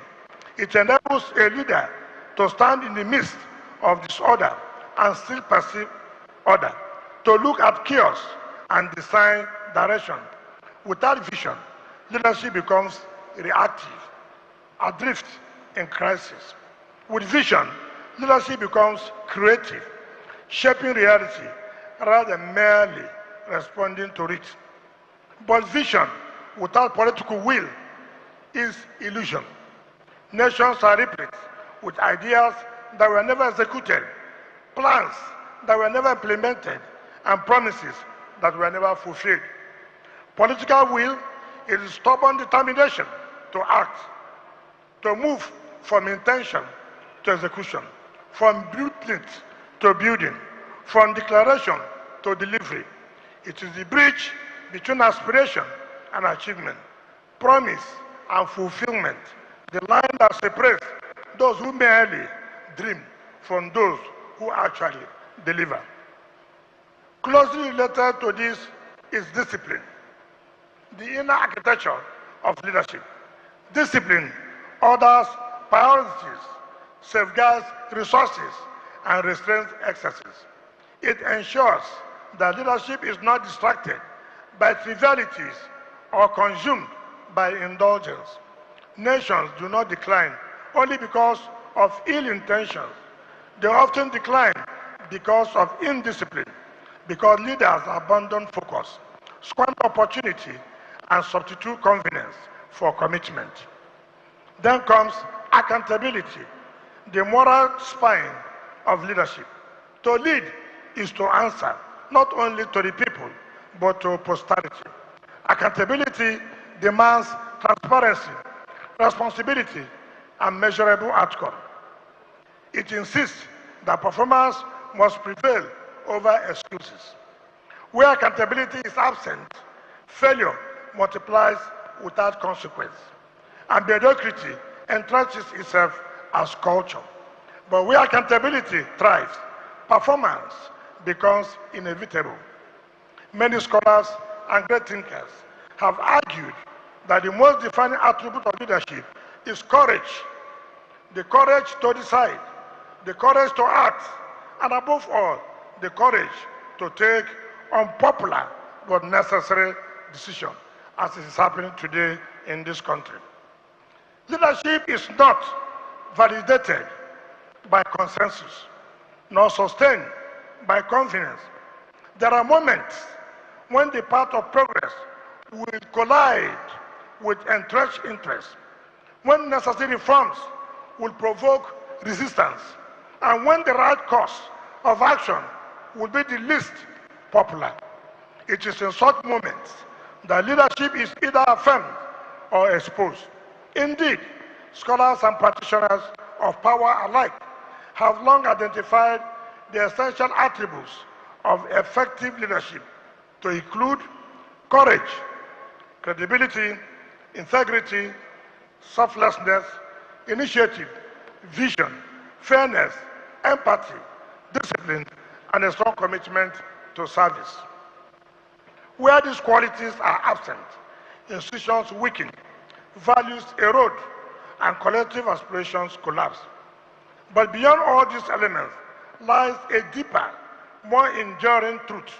Leadership is service. It is not an avenue for self-glorification, but a covenant with the people. It is not a platform for accumulation, but an instrument for transformation. Leadership demands a moral orientation from the pursuit of power to the pursuit of impact, from self-interest to public good. The true leader does not ask, what do I gain from this office?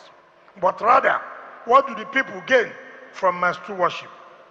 As Robert Greenleaf and Autry argue, the servant leader begins with a natural desire to serve, and leadership emerges from the commitment to the growth and well-being of others. The true measure of leadership, therefore, lies not in what the leader accumulates, but in what the people become. Do they emerge stronger, richer, wiser, and more capable? Do institutions grow more efficient, resilient, and enduring? Does infrastructure expand and function with efficiency, making service delivery swifter, broader, and more humane? Does society itself become more just, more functional, and more compassionate? These are the questions that matter. This is the standard by which leadership must ultimately be judged, and it is precisely at this point that the tragedy and possibility of Nigeria converge. For where leadership is anchored in service, infrastructure becomes available. Roads are built not for ceremony, but for connectivity. Schools are established not for symbolism, but for enlightenment. Hospitals are constructed not for prestige, but for the preservation of life. Water flows, power works. In such a society, infrastructure is not incidental, it is a natural consequence of purposeful leadership. Development scholarship consistently affirms that the quality of governance directly shapes infrastructure outcomes and national development trajectories. But where leadership is divorced from service, infrastructure becomes a casualty. Projects are initiated but abandoned. Resources are allocated but wasted. Policies are announced but not implemented. What remains is not development, but the ruins of unrealized intentions. We must therefore return to first principles. Leadership must be reclaimed not as a privilege, but as a duty, not as entitlement, but as a trust, not as an opportunity for self, but as a responsibility to others. For in the final analysis, leadership is not judged by the noise it generates, but by the legacy it leaves behind. And that legacy is written not in speeches, but in structures, not in declarations, but in development, not in intention, but in infrastructure. If Nigeria must rise, and it must, then leadership must be redefined, reimagined, and recommitted to its highest calling. Only then can we build not merely systems that function, but a nation that truly works. Infrastructure as a test of leadership. Let me emphasize here that infrastructure is not merely about roads and bridges. It's about connecting destinies, unlocking human potential, and laying the physical and digital foundations upon which national transformation becomes possible. If leadership is the engine of progress, then infrastructure is its most visible and verifiable expression, the point at which promises are tested against performance, and vision is translated into lived reality. It is through infrastructure that governance moves from abstraction to impact, shaping how people move, how they learn, how they work, how they live, and ultimately how they flourish. A nation's development cannot materialize in the absence of robust infrastructure. It is the architecture of equality, where a child in rural body can access the same quality of education, healthcare, and opportunity as one in urban Lagos, where seamless transportation, reliable power supply, and digital connectivity are not privileges for the few, but a shared inheritance of all. In this sense, infrastructure is far more than concrete and steel. It is dignity made visible, inclusion made practical, productivity made possible, and hope tangible. No serious nation develops without deliberate, sustained investment in infrastructure. Roads are not just pathways, they are economic lifelines that connect farms to markets, industries to consumers, and opportunities to people. Power is not merely electricity, it is the currency of productivity, the backbone of industrialization, and the oxygen of modern economies. Schools are not just buildings, they are factories of human capital shaping the minds that will define the future. Hospitals are not simply places of treatment, they are institutions that preserve life, dignity, and hope. Water is not a convenience, it is a fundamental necessity that underlies public health and human survival. In this sense, infrastructure is the architecture of development, an indispensable driver of economic growth, social inclusion, and national cohesion. Where infrastructure is strong and efficiently managed, productivity rises, inequality narrows, and the quality of life improves. It creates access, expands opportunity, and levels the playing field between the privileged and the marginalized. But where infrastructure is weak, decaying, or absent, The consequences are immediate and severe. Economic stagnation, social frustration, and widening inequality. Under such conditions, development becomes uneven, opportunity becomes selective, and dignity becomes a privilege rather than a right. Infrastructure, therefore, is not just an economic necessity, it's a moral imperative. It follows then that infrastructure is the ultimate ledger of leadership. Leaders may deliver eloquent speeches, craft impressive policies, and make ambitious promises, but history does not remember intentions. It remembers results and legacies. It is in the roads that endure beyond administrations, the schools that outlive politics, the hospitals that continue to save lives, the water that flows consistently, and the power that works reliably that leadership finds its truest expression. These are the enduring monuments of governance, the silent but powerful testimony of whether leadership served its purpose or squandered its opportunity. Indeed, across the world, the verdict of history is remarkably consistent. The United States still bears the imprint of Franklin D. Roosevelt, whose response to the Great Depression was not mere reassurance, but a launching of the New Deal, which brought about the construction of dams, roads, bridges, highways, and electrification systems that transformed the nation's productive capacity. Post-war Germany rose from the ruins under Konrad Adenauer, who anchored recovery on industrial rebuilding and social infrastructure that powered the economic miracle.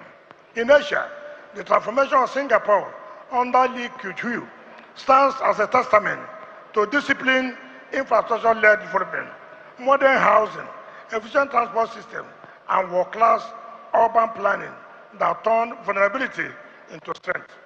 China's meteoric rise cannot be separated from the reforms of Deng Xiaoping, whose emphasis on infrastructure, special economic zones, transport network, and industrial capacity redefine the possibilities of national growth. In the Middle East, the visionary investment of Sheikh Zayed bin Sultan Al Nahyan laid the foundation for a modern state, while the transformation of Dubai into a global city reflects the continuity of purpose between Sheikh Rashid bin Zayed Al Maktoum and his successor, Sheikh Mohammed bin Rashid Al Maktoum, a leadership tradition that converted desert into destination through ports, airports, roads, and iconic urban infrastructure. In Africa, the rebuilding of Rwanda under Paul Kagame demonstrated how deliberate investment in roads, technology, and public services can restore order and accelerate development even after profound national trauma. In South Asia, Jawaharlal Nehru captured the spirit of infrastructure-led nation building when he described dams, steel plants, and institutions as the temple of modern India. These examples, drawn from different contexts, converge on a single, undeniable lesson. Leadership is remembered less for what it says than for what it does. Words may inspire a generation, but infrastructure sustains many generations. Speeches may dominate headlines, but structures define history. Yet, this is precisely where the challenge often lies, particularly in developing contexts such as ours. Infrastructure has too frequently been entangled in the politics of appearance than the discipline of performance. Projects are conceived not always as instruments of development, but as symbols of political visibility. Groundbreakings are celebrated more than completion. Announcements are amplified more than achievements, and publicity often substitutes for progress. We must therefore draw a clear and uncompromising distinction between planning and propaganda, between execution and excuses. Planning requires foresight, technical competence, and long-term thinking. It demands that projects are properly conceptualized, costed, and aligned with national priorities. But planning alone is insufficient. Execution is where leadership is truly tested. The ability to follow through, to overcome obstacles, to ensure continuity, and to deliver results within time and budget. It is execution that transforms ideas into infrastructure and policies into progress. Unfortunately, one of the persistent weaknesses in our development trajectory has been the gap between intention and implementation. Around the country, too many projects are initiated but not completed. Too many resources are allocated but not optimized. Too many timelines are announced but not respected. In place of results, we are often offered explanations. In place of delivery, we are given justification. This culture of excuses undermines public trust, erodes confidence in institutions, and ultimately stalls development. True leadership does not hide behind constraints. It confronts them. It does not rationalize failure. It corrects it. It does not celebrate effort. It delivers outcomes. In the final analysis, citizens do not live in politics. They live in infrastructure. They do not experience governance through speeches. They experience it through roads, power, water, schools, and hospitals. It's against this backdrop that infrastructure remains the most honest test of leadership. It exposes the difference between those who promise and those who perform, between those who occupy office and those who transform society. It is where leadership either proves its worth or reveals its weakness. If we are to build a Nigeria that works efficiently, inclusively, and sustainably, then we must elevate infrastructure from the realm of politics to the domain of purpose, from a tool of visibility to an instrument of transformation. This requires a committed leadership, one that plans with clarity, executes with discipline, and delivers with integrity. For the end, leadership is not judged by the promises it makes, but by the infrastructure it builds, and through that, by the lives it transforms. It's a test no leader escapes. This is the ultimate test of leadership, and no leader escapes its verdict. Before I leave this section of our discourse, it is necessary to cast a brief but penetrating glance at the colonial experience, a historical episode that, despite its many contradictions and shortcomings, offers a sobering lesson on the centrality of infrastructure to any purposeful interpret. Colonial rule in Nigeria was not driven by altruism. It was, as Ferry Lugard candidly admitted, an economic project, an arrangement designed to advance imperial interests under the guise of mutual benefit. And yet, it is precisely because the colonial state was determined to achieve its objectives that it invested deliberately and systematically in infrastructure. It built railways to move goods, roads to penetrate the hinterland, ports to facilitate export, and communication systems to coordinate control. It developed administrative centers, introduced a monetized economy, and established schools and health institutions, not as acts of benevolence, but an instrument of efficiency. Critics, especially within the radical tradition, have rightly described this as an infrastructure of exploitation. Scholars such as Walter Rodney argue that these structures were designed primarily to extract, not to empower. This critique is valid, but even within that critique lies a powerful and unavoidable truth. The colonial state could not exploit without first building the necessary infrastructure. This is why even a trenchant critique like Escott Toyo would later observe with a tone of regret that post-independent Nigeria has made only marginal additions to the infrastructure inherited at independence. The implication is as uncomfortable as it is instructive. Those who came to exploit constructed the infrastructure they needed to succeed. Those who came to lead have not always matched that urgency with equal resolve. Let me be clear. this is not an argument in defense of colonialism. It's an argument for realism. It is a reminder that no enterprise, just or unjust, imperial or national, private or public, noble or ignoble, has ever succeeded without infrastructure. Infrastructure is a language through which intent is translated into outcome. It is the machinery that converts ambition into achievement. And so, the lesson for us is stark and unavoidable.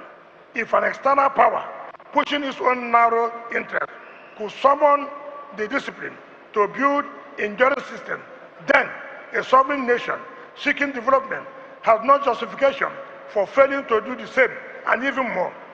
The path forward is clear and uncompromising. If Nigerian leaders are serious about transformation, if they are committed to economic growth, social stability, and national dignity, then infrastructure must cease to be treated as a political accessory and be embraced as a national imperative. For where infrastructure is built, progress becomes possible. Where it is neglected, potential remains permanently unrealized. Leadership without infrastructure is merely performance without substance. Now, what are the challenges?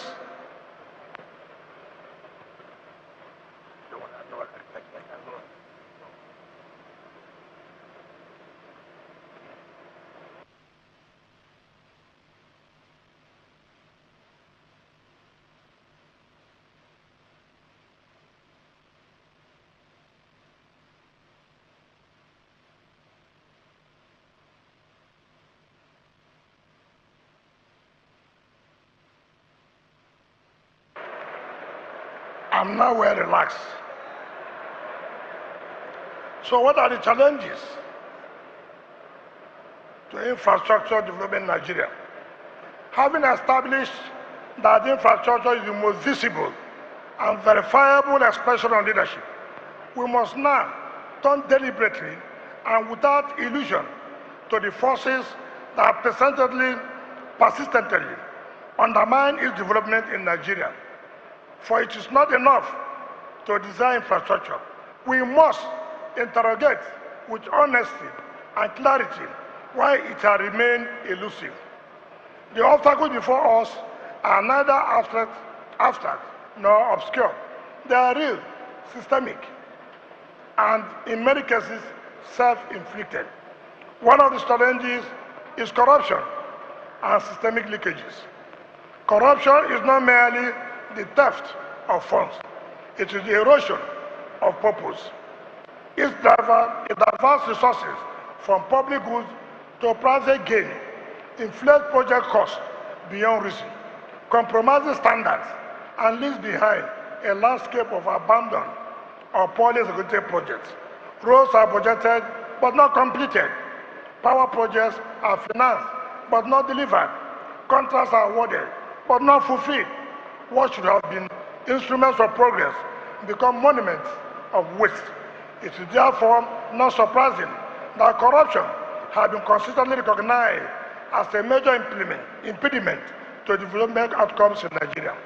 Every act of corruption is, in effect, an assault on infrastructure, and by extension, on the dignity and well-being of citizens.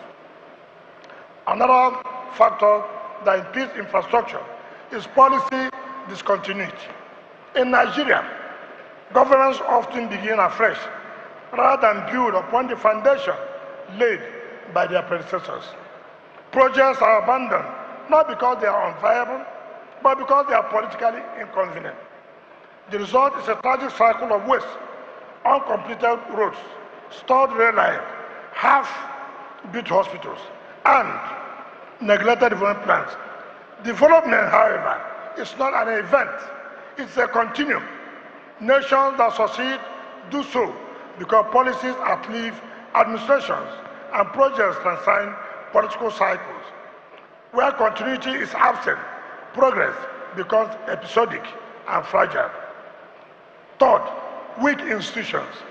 Arguably, one of the most debilitating constraints to infrastructure development, and indeed to national progress, Institutions are the machinery through which leadership translates intention into outcome. Where they are strong, rules are respected, processes are followed, and results are delivered. Where they are weak, systems descend into arbitrariness. Enforcement becomes selective, and performance becomes inconsistent. In Nigeria, institutions are too often encumbered by capacity deficits, political interference, and a troubling lack of autonomy. Regulatory agencies fail to enforce standards, procurement processes are compromised, oversight mechanisms are weakened, leaving accountability fragile and outcomes uncertain. This reality stands in sharp contrast to the more advanced societies we often admire. Countries such as the United States, the United Kingdom, Germany, France, Japan, and South Korea, whose progress had been underwritten not merely by resources or leadership, but by the enduring strength of their institutions. It was recognition of the fundamental truth that Benjamin Disraeli, a prominent 19th century British politician, writer, and statesman who served twice as Prime Minister of the United Kingdom in 1868 and 1874 to 1880, observed that, I quote, individuals may form communities, but it is institutions alone that can create a nation, end of quote. In a similar vein, Barack Obama, addressing the Ghanaian parliament in 2009, offered a sobering reminder that continues to resonate with profound urgency. He said, no country is going to create wealth if its leaders exploit the economy to enrich themselves, or police can be bought off by drug traffickers. No business wants to invest in a place where the government skims 20% off the top. No person wants to live in a society where the rule of law gives way to the rule of brutality and bribery. Africa doesn't need strong men. It needs strong institutions. This was captured with striking clarity the central dilemma confronting many developing societies. For without strong institutions, leadership becomes personal rather than systemic. Governance becomes discretionary rather than rule-bound. And development becomes uncertain rather than assured. Conversely, the establishment of resilient institutions fosters a political culture anchored on justice, equity, inclusion, transparency, and accountability. It creates an environment where both leaders and citizens are guided not by impulse or confidence, but by enduring rules and shared values. As development scholars have argued, the prosperity of the nation is deeply rooted in the strength of the institutions. Without institutional integrity, even the most visionary policies are reduced to mere declarations, well articulated, but ultimately unrealized. 4. Equally corrosive is what we call political short-termism, the tendency to prioritize immediate political gains over long-term national interests. Infrastructure development, by its very nature, requires patience, continuity, and foresight. It demands investment whose benefits may not be immediately visible, but are profoundly transformative over time, as it is happening today. Yet, in a system driven by electoral cycles and the quest for quick wins, leaders are often tempted to favor projects that yield instant visibility rather than those that guarantee lasting impact. The consequence is a preference for spectacle over substance. Projects that are commissioned quickly but lack depth, sustainability, or strategic value. As Francis Fukuyama observed, development suffers when government is trapped in short-term political calculation rather than long-term planning. 5. Another deeply entrenched challenge is Nigeria's poor maintenance culture. Even where infrastructure exists, it is often allowed to decay, primarily due to neglect. Roads deteriorate shortly after construction. Public facilities fall into disrepair. Poor installations become obsolete without routine servicing. This is not merely a technical failure. It is a cultural and administrative one. Maintenance is the discipline that sustains development. Without it, investment lose value and progress becomes temporary. The cost of neglect is often far greater than the cost of maintenance itself. Yet, as repeatedly noted in development discourse, Nigeria continues to prioritize new projects over the preservation of existing ones. A nation that does not maintain what it builds ultimately builds in vain. Finally, 6, there's the pervasive issue of patronage, awarding contracts to individuals and companies without the requisite capacity. When competence is sacrificed on the altar of connection, infrastructure inevitably suffers. Contracts are given not to the most capable, but to the most connected, not to those who can deliver, but to those who can influence. The outcome is predictable, substandard work, delays, cost overruns, and in some cases, total project failure.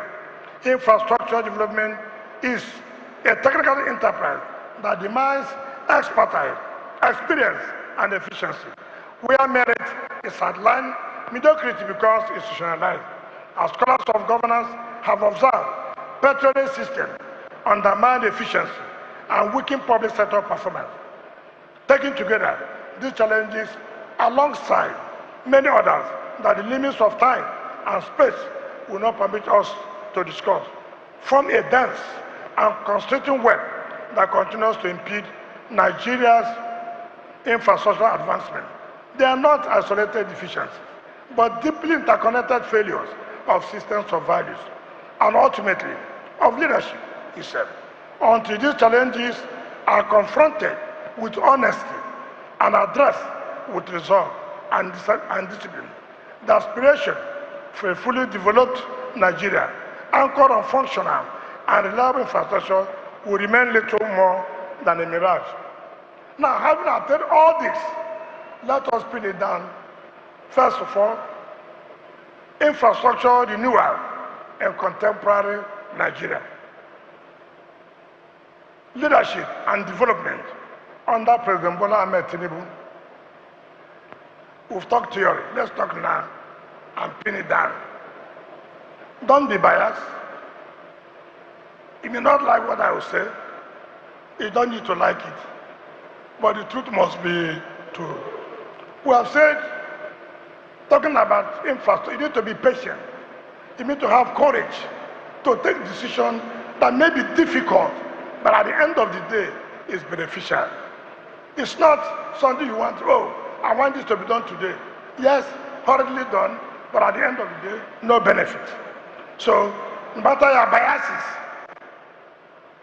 just be calm.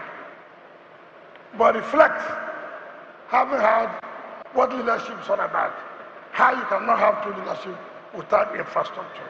What are the constraints why we don't have infrastructure to lead to development? And what are the problems of leadership as far as this country is concerned? If leadership is ultimately tested by its capacity, if leadership is ultimately tested by its capacity to translate vision into tangible outcomes, the contemporary Nigeria offers a compelling arena in which this test is actively unfolding. Under the administration of President Bola Ahmed Tinubu, there has been made a renewed and deliberate emphasis on infrastructure as a central driver of national development. This emphasis is neither incidental nor rhetorical. It reflects a conscious recognition that no nation can rise above the quality, scale, and functionality of the systems it builds. To maintain an analytical balance and situate our assessment within its proper historical context, it is important to acknowledge that not all the projects currently underway originated with the Tinubu administration. A few were conceived or initiated by preceding government. Talking about continuity. I can say with authority that most of the projects today, 75% of our old projects initiated by previous administration, 25% initiated by the present government. In fact, the directive of Mr. President to us in FCT, you must continue with abandoned projects before you go into new projects. Today, we have invited Nigerians to come and witness the revolution in infrastructure building, where we are taking 31 days, not 3.5 days, 31 days to see what we are talking about, infrastructure revolution. These projects, 80% were awarded 2010, 2015, 2016, 2014, 2017, 2018, down to 2020, even at the eve of leaving office, projects were awarded. And it was the director of Mr. President, Minister, we can't allow you and your Minister of State to award new projects without at least showing concern that abandoned projects must be completed. I'm happy to say that it is our culture, not because Mr. A was in charge when these projects were awarded. Therefore, it is no longer convenient. No. Projects are awarded after government is a continuum. Government comes, government go. So it does not mean that you must award. It's only the ones you have awarded. That's the only one you make sure is completed. All projects awarded by previous governments are the ones who are completing today. We don't care what you will say that you started, who finished it, who completed. That's what matters. You don't want to clap.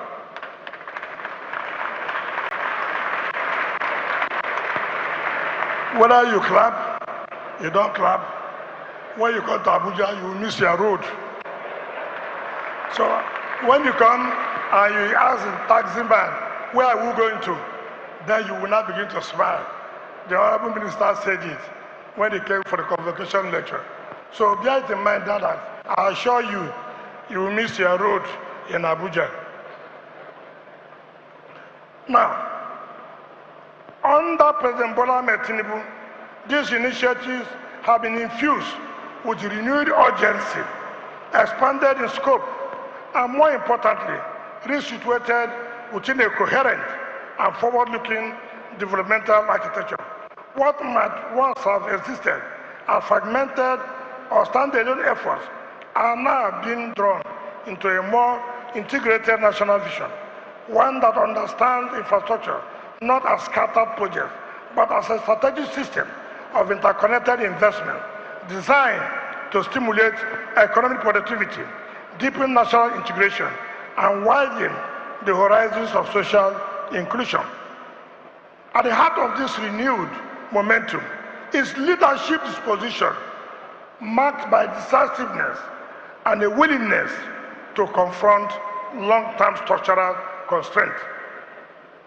On assumption of office, President Tinubu took the bold step of removing the fuel subsidy, an action long acknowledged as necessary but repeatedly defied.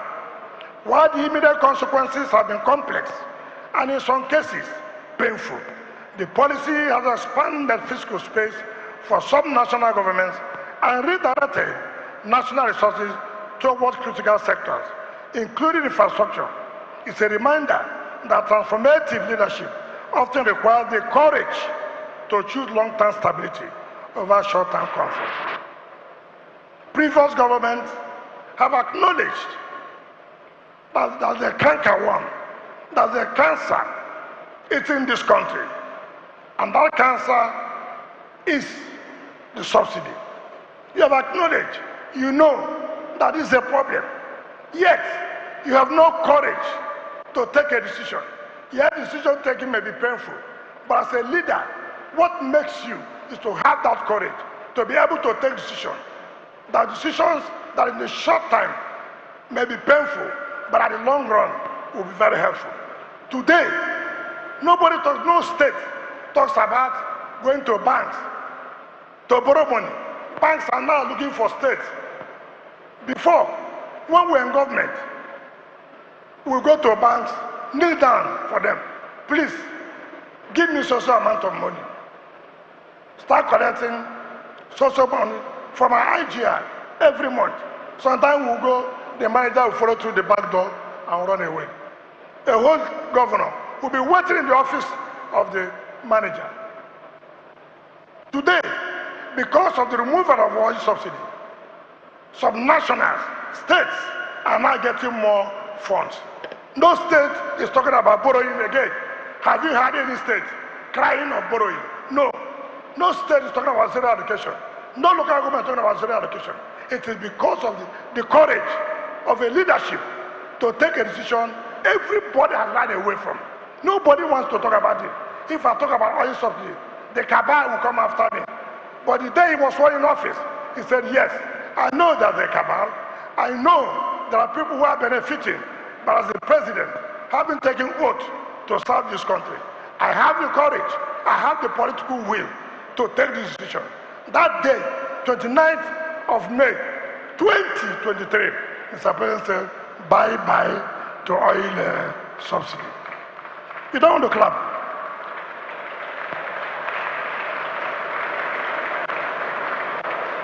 You have seen here, your Vice Chancellor has said, look at the kind of support they are getting. It was not there before. Today, universities are getting more funds. Unlike before, they have partners that are supporting. If this decision was not taken, it would have been very difficult. Very difficult. So, I'm not saying, most of you who are here, you may not be happy. Having lost the election, I don't expect you to be happy. But the truth remains, for the greater interest of the people, who must say the truth. That decision taken by Mr. President, whose predecessors never near there to take that kind of decision. We must encourage him. That's what leadership is all about. I will feel bad if we have spent this hour and we won't go home with what leadership means, courage. Those things that people say will not happen. In Abuja, when I came into Abuja, they said this is not River State, this is not Port Harcourt. I would do those things people are running away from doing. And I did it. And I stood firm. And I said heaven will not fall. Rather, there is peace in heaven. That is leadership. That is leadership. Courageous. Being courageous to take decisions that people run away from. They will kill me. Who will kill you? Who knows when you will die? Oh, they will abuse in the social media. Is it devil that will be abused? Is it ghosts they will abuse? It is you they will abuse. That's what leadership is all about. Leadership is not about praises. It's not about praises. When I was governor here, I awarded contracts of flyovers. People were criticizing. Yes, it's the flyovers we eat. When I left office, my brother, let's tell ourselves the truth to development, infrastructure. Without infrastructure, there will be no development. Without infrastructure in this university, forget about rating this university. Look at infrastructure. Where do you used to do convocation before? Yes. Yes. So it's elementary. Look at infrastructure and see where you were before. So leadership. Leadership. We must thank Mr. President for taking that bold step in making sure that canker-1, that cancer, is no longer causing problem for us. Let me also say this. We have been talking about local government being autonomous. How states do not allow local governments to breathe. It takes leadership, courage for a president of a country where 85% of members of his party are governors of states. Governors of states have been accused of strangulating local government. But this is a president who said, listen, we can't continue this way, irrespective of the fact that, yes, some people will say, don't do it. You know, you look for a second time. Don't do it. Allow it after a second tenure. Or when you have won, you can come. He said, no, we can't continue to live that way. My Attorney General, go to court, go to Supreme Court. Let Supreme Court determine whether what is going on today is what is being envisaged in the Constitution. How many people can take that kind of decision, knowing fully well that the governors are very strong in their states? According to you, they can make a man. He said, no way. What is second tenor? First of all, let people know in this first tenor you mean well for them. Today, I see local government getting 1.something billion naira. During our time as chairman of local government, sometimes we get zero allocation. Zero allocation.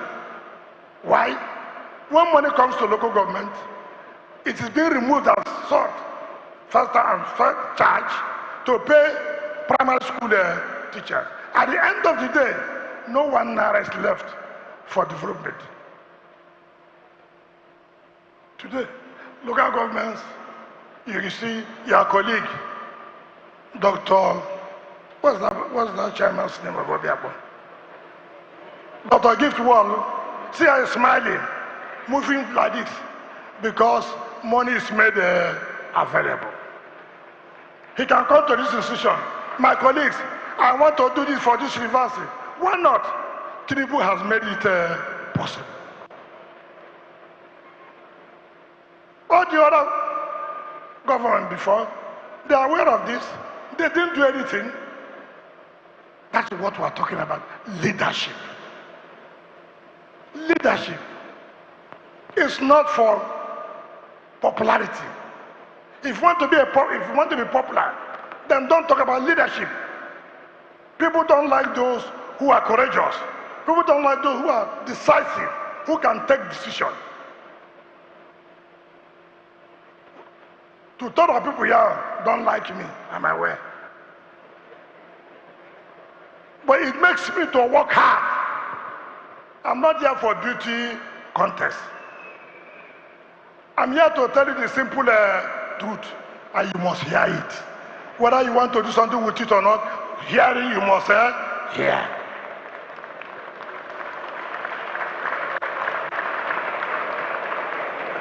That's why I told the Vice Chancellor, this lecture must not only be for those here who sees all the national television, so that those of them who don't want to hear, when they tune 10T, it's there. They go to channel, it's there. They go to Arise, it's there. They go to AIT, it's there. You go to ADBN, it's there. You go to the Central News, it's there. Whichever, you must.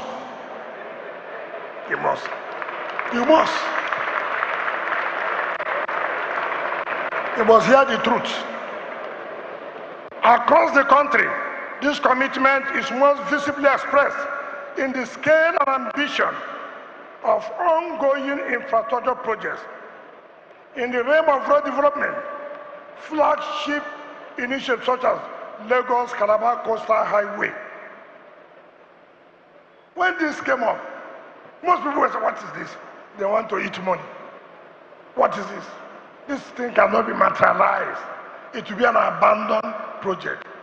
A project that's not less than 500 something kilometers. An ambitious project that will expand the economy.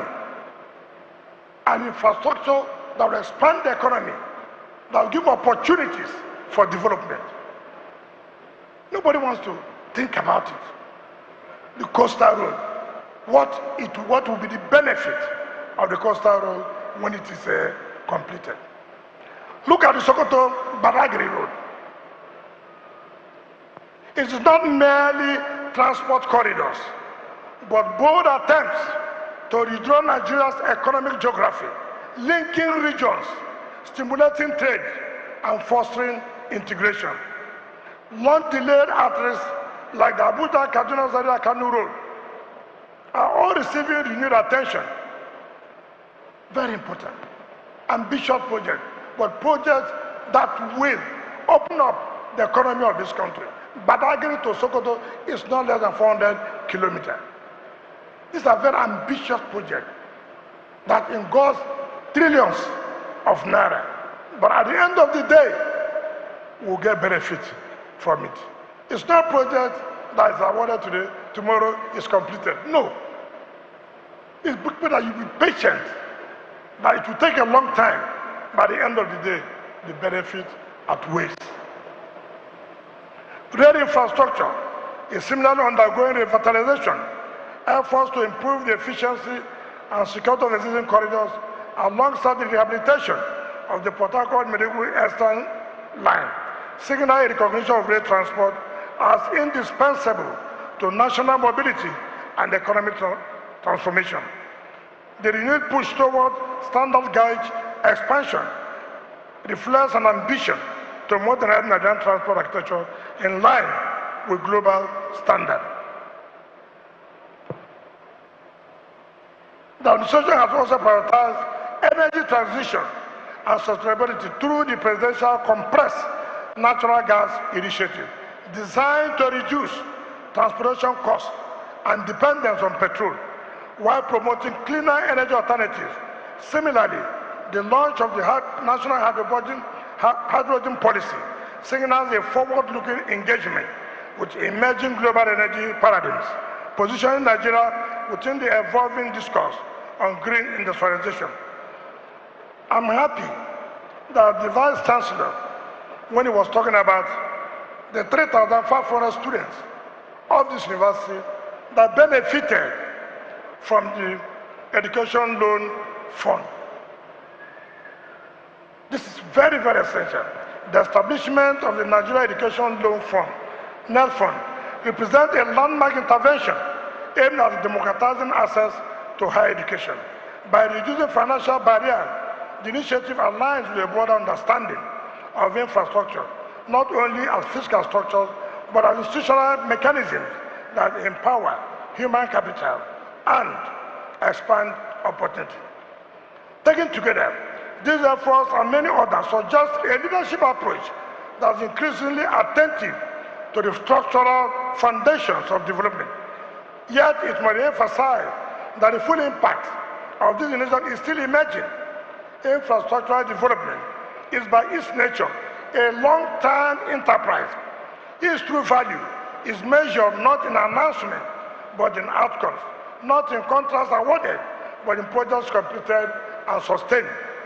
What the present moment offers is a rare and defining possibility, a window in which purposeful leadership can begin, in earnest, to narrow the enduring gap between Nigeria's vast potential and its historically uneven performance. In this regard, the evidence increasingly suggests that President Bola Ahmed Tinubu has demonstrated, beyond reasonable doubt, the courage to confront difficult choices, the capacity to mobilize national resources, and the will to pursue infrastructure as a serious instrument of transformation. The scale, direction, and momentum of current initiatives point to a leadership that understands that development is not accidental, but constructed deliberately, patiently, and persistently. If this trajectory is to be consolidated, deepened, and translated into lasting national outcomes, It requires not interruption in leadership, but continuity, not hesitation, but sustained commitment. It follows, therefore, that all who earnestly desire the progress and development of Nigeria must recognize the importance of supporting a leadership process that has shown both vision and resolve, so that the gains already made are not only preserved, but expanded, and the work of building a functional, modern, and integrated Nigeria is carried through to the future. Leadership and infrastructure in practice. Reflections on my own experience. At this stage in our discourse, it is necessary to move from the realm of theory to the domain of lived experience. For leadership, in the final analysis, is not validated by eloquence, but by evidence, not by the promise it makes, but by the transformation it delivers. Permit me, therefore, not in the spirit of self-adulation, but in the spirit of empirical illustration, to draw briefly from my own experience in public service, first as Governor of Rivers State, and now as Minister of the Federal Capital Territory. Not to personalize this discourse, but to establish in concrete terms a simple, incontrovertible truth that infrastructural development in Nigeria is possible when leadership is decisive, disciplined, and determined. Let me begin with Rivers State. Here in Port Harcourt and the entire Rivers State, I do not need to persuade you with words. You are witnesses to the infrastructure revolution that I engineered. The evidence is all around us. It is described in the physical landscape of the state and the daily experience of our people. The transformation brought about during my time is visible, measurable, and enduring. You drive on the roads in a state once burdened by congestion and infrastructure decay, we undertook an aggressive program of urban renewal. We constructed multiple flyovers. In those days, we used to play with it. We say flyover 1, flyover 2, flyover 3, 4, 5, 6, 7, 8, 9, 10, 11, 12. Infrastructure, key to development. Most of you were inconvenienced. That is what it's supposed to be. At that time, you'll be inconvenienced. By the end of the day, you become happy with it. That's what development is all about. Beyond roads and bridges, deliberate investments were made in education and health care infrastructure. We committed ourselves to building modern primary, secondary, and tertiary schools equipped with modern facilities. In fact, the campus of Rivers State University, I don't know where it still exists, in Ahuda, in Eche, in Ebohwa, in Ogoniland. I don't know where it still exists now, because I'm not here. I don't read what is done here again, because I'm now focused. So it is here I will ask the question, whether they still exist. Healthcare, we established and upgraded medical facilities to ensure that access to quality care was not a privilege, but a right. The Dr. Peter Lee Cancer Center, the Women and Children Hospital, name them. I don't know whether they still function now. You will tell us. But what we're saying, these are basic infrastructures that were put on ground in terms of healthcare. What defined that period is not simply the scale of what was built, but the governing philosophy that drove it. A firm belief that projects must not only be endlessly announced, they must be completed. That once a commitment is made, completion is mandatory, not optional. That governance must not be reduced to intention. It must culminate in delivery. That projects must be seen, touched, and used. And that political will, the courage to take decision, the discipline to prioritize, and the resolve to insist on standard is not an abstract virtue, but a practical necessity. As many of you will recall, like the Deputy Vice Chancellor Academic said, I came to be known as Mr. project. Then, the vice president, who was the vice president of the ruling party, and me being an opposition party, he couldn't hide it because of infrastructure. He said, Mr. Project, it's not a subsequent born not of rhetoric, but of relentless execution, and of a period when River State became a veritable destination for leaders and dignitaries from across the country, drawn by the steady cadence of projects commissioning that spoke more eloquently than words to a government committed to delivery. Today, I had the privilege of serving in the Federal Capital Territory, and I've approached my responsibility with the same clarity of purpose. Abuja was conceived as more than a city. It was designed as a symbol and expression of national order, discipline, and aspiration. Yet over time, that vision became increasingly compromised by encroachments on the master plan, the proliferation of illegal structures, and a gradual erosion of planning standards. Confronting this reality has demanded difficult but necessary choices, restoring planning discipline, enforcing regulations, and reasserting the primacy of the rule of law in urban development. These decisions are not always popular, but leadership is not measured by applause alone. It is defined more by responsibility and the courage to act in the long-term interest of society. We have pursued a deliberate and renewed drive in infrastructure development, rehabilitating critical road networks, opening up new road corridors and bridges, improving connectivity within the city and in satellite towns, and upgrading key public facilities and institutions. The objective is clear and non-negotiable. The capital city of Nigeria must reflect the seriousness, order, and ambition of the nation it represents. It is fair to say that, so far, the results are inspiring and encouraging. Residents of Abuja, as well as local and international visitors, increasingly attest to a visible and radical transformation, one that many once considered impossible. There's a growing sense that the city is undergoing a genuine infrastructural renewal marked by improved functionality, restored order, and renewed confidence in the capacity of leadership to deliver. If I speak with any authority on this subject, it is not because I've read about it, but because I have done it. I've seen what happens when leadership refuses to be theoretical and chooses instead to be practical. When it moves from speeches to structures, from plans to projects, from intention to impact. And this is part of the message I leave with future leaders. Do not tell us what you intend to do. Show us what you have done.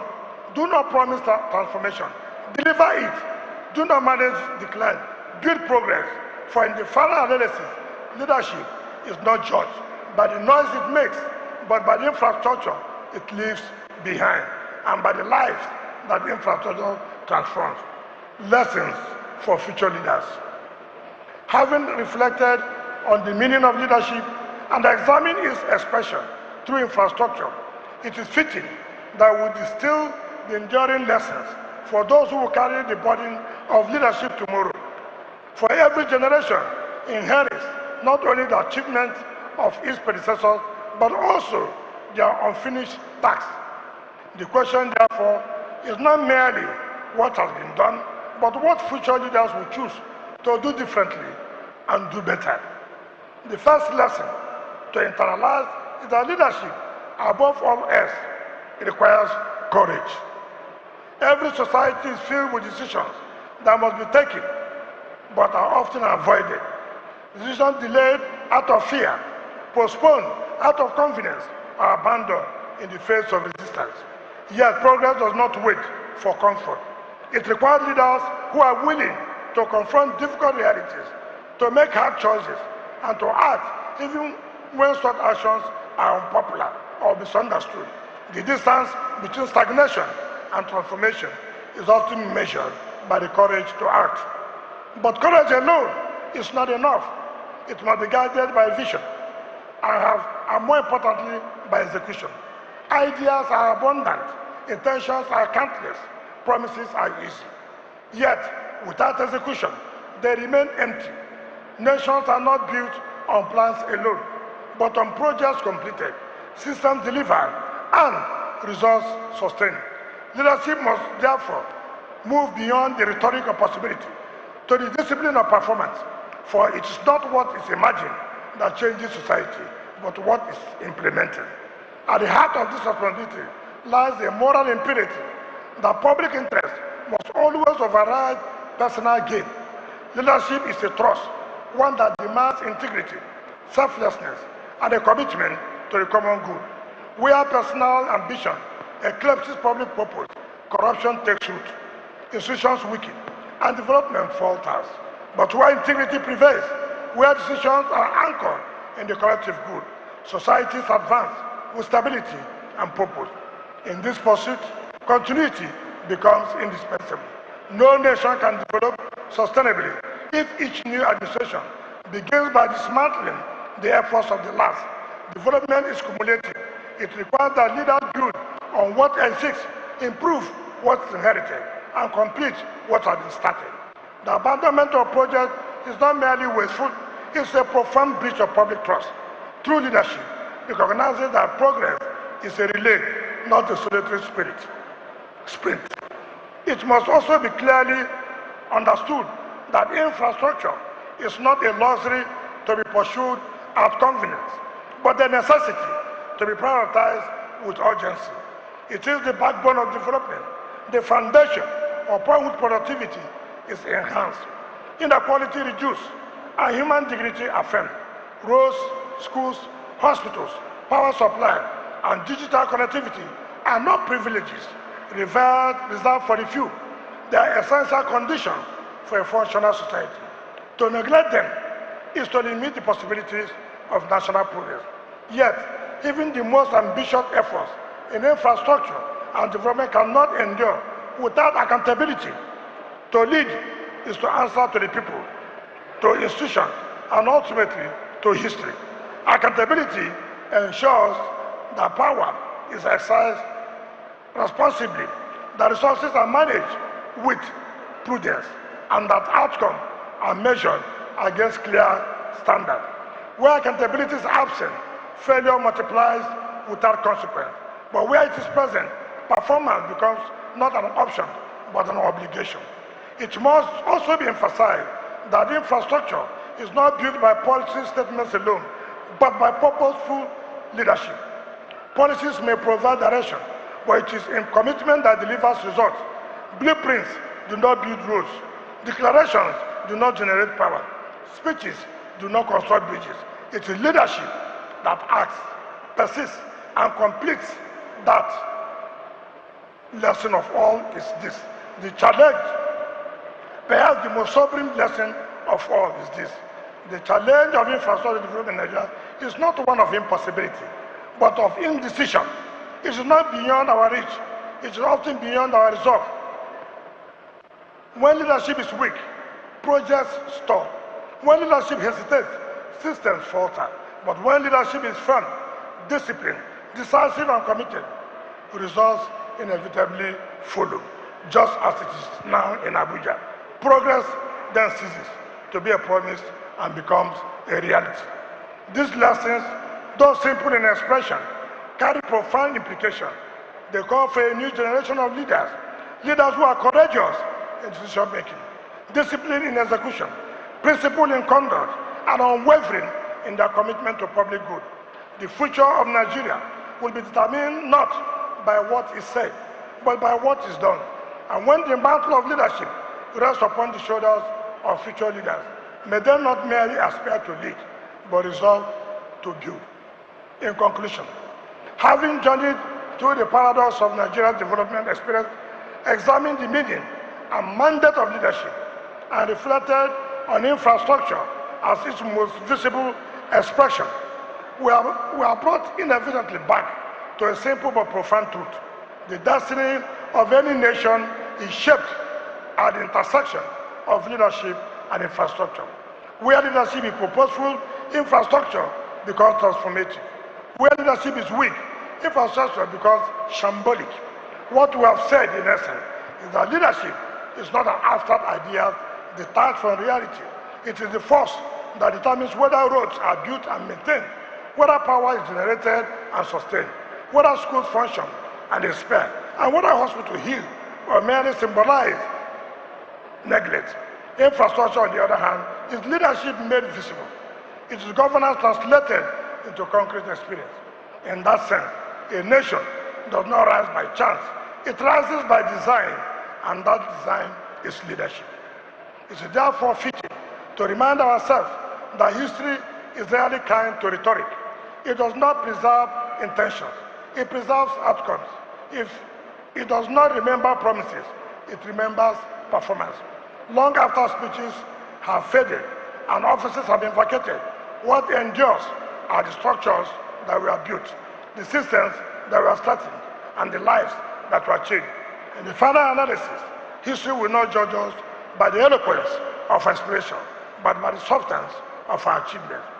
This is the charge that rests upon every leader in this hall and upon every graduate who is stepping into a world that desperately needs thoughtful, courageous, and disciplined leadership. The task before you is not merely to seek position, but to understand responsibility, not merely to occupy offices, but to deliver impact, not merely to be seen, but to be remembered for what you did with the trust placed in your hands. Distinguished ladies and gentlemen, as we bring this discourse to a close, it is fitting to express my heartfelt gratitude and to extend warm congratulations to the graduating class of this great institution. This is, by every standard, a remarkable achievement and a bold step forward. Note that you are stepping into a world of immense challenges, but also of boundless possibilities. As you go forth, may you carry with you not only knowledge, but wisdom, not only ambition, but discipline, not only dreams, but the courage and resolve to turn those dreams into reality. May you be leaders who understand that infrastructure is not merely concrete and steel, but the architecture of human dignity. May you be builders of systems that work, institutions that endure, and societies that flourish. And may your generation rise to close the gap between Nigeria's potential and its performance. Above all, may you remember that leadership is a trust, infrastructure is its evidence, and development is ultimate testimony. Congratulations once again on your 36th convocation ceremony. May God bless the Federal Republic of Nigeria. Thank you.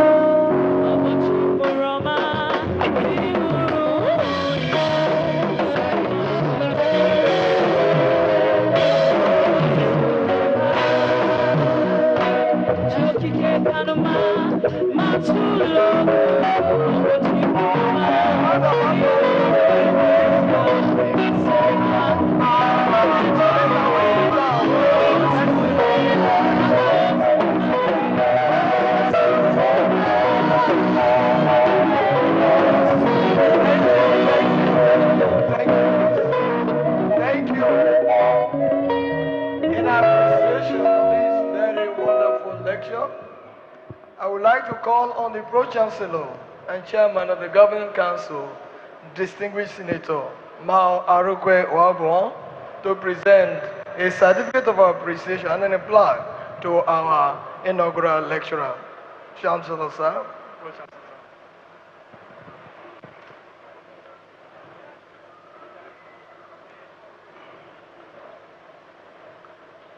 Our convocation lecturer, on behalf of the council, the management, staff, students of this great university, we want to express our profound gratitude to you. This lecture became both practical and theory, but I heard the voice of Relly when he said, in conclusion. Everybody see we are waiting for the conclusion. And I know the papers will go around. But I want to assure you and our graduates that we have less than 15 minutes to bring this convocation to a close. So we'll urge and plead with our guest lecturer and all our guests and the graduates that we'll just have about or less than 15 minutes. So please give us your time. And the rain is coming at the right time, at least to water and bless all that has been done today. Your Excellency, please can you come forward for the presentation? Give it to. This is a plaque of appreciation from the University of Port Harcourt. It reads the University of Port Harcourt 2026 Convocation Lecture Award, presented to His Excellency Nyesom Ezewonwike, CON GSS RS, Honorable Minister of FCT, for the insightful presentation of the 36th Combined Convocation Lecture titled Leadership and Infrastructure Development in Nigeria, Lessons for Future Leaders. In recognition of your outstanding contribution to leadership, governance, and national development, I, on behalf of this council, want to make this presentation to you.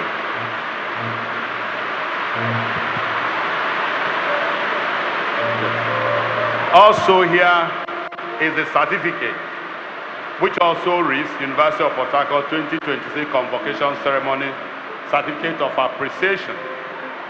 This certificate is proudly presented to His Excellency Nyesom Ezewonwike, CON GSS RS, Honorable Minister of FCT, in recognition and appreciation of your distinguished service as the Convocation Lecturer at the 2026 Convocation Ceremony of the University of Port Harcourt. Leadership and Infrastructure Development in Nigeria, Lessons for Future Leaders. Delivered by you on this date, 6th day of June 2026.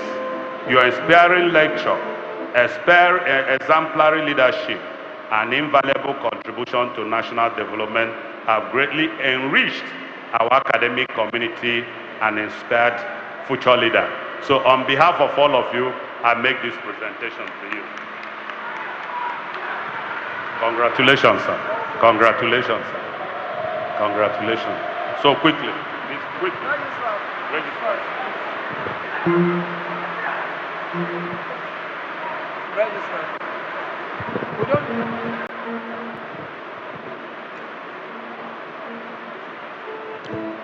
Vice Chancellor, sir, permit me to announce to this 36th convocation ceremony that Professor Udeme O. George is the Dean of School of Graduate Studies.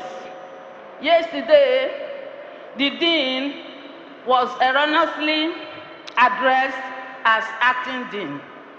On that note, Vice Chancellor, sir, I now call upon the Dean, School of Graduate Studies, Professor Udeme O. George, to present the students who have satisfied the requirements of the statutes and regulations of the university and have been found worthy, both in character and in learning, to be admitted into doctoral degree of the University of Port Harcourt. The Dean, School of Graduate Studies.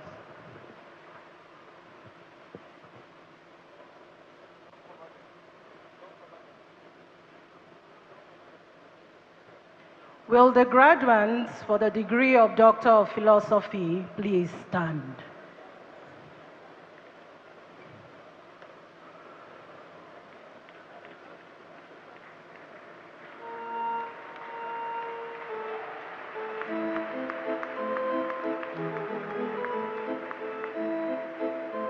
Chancellor, sir, in the name of the School of Graduate Studies and by the authority of Senate, I present the following graduates whose names appear on this list.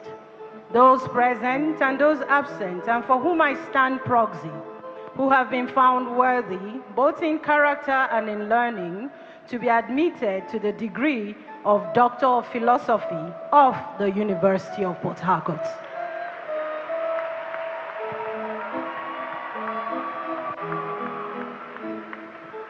I admit you to the degree of Doctor of Philosophy of the University of Port Harcourt.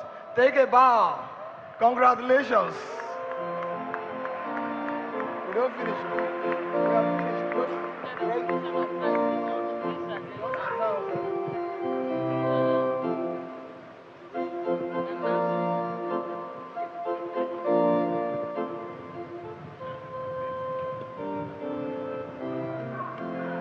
Vice Chancellor, I have the honor and respectfully to invite you to recognize the graduates who have academic distinctions in 2023, 2024, and 2024-2025 section, and who have won prizes as indicated in the relevant pages of the order of the proceedings.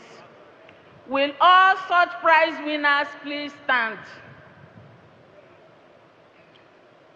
Please come and congratulate them.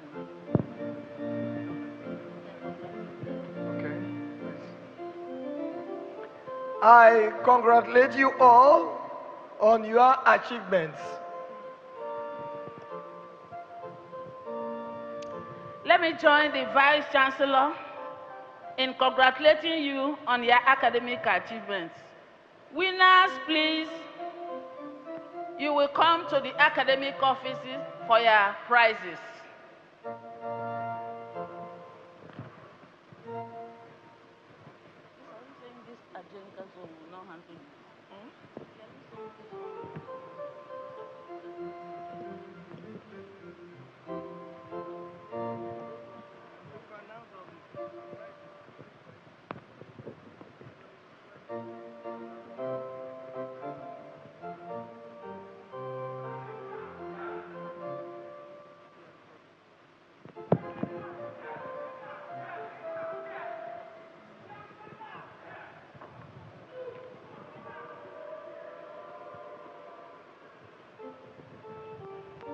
Vice Chancellor, sir, I have the honor and pleasure to call upon the visitor, the President and Commander-in-Chief of the Armed Forces of the Federation of Nigeria, Bola Ahmed Tinubu, GCFR, ably represented by Professor Kabiru Bala, to address the convocation.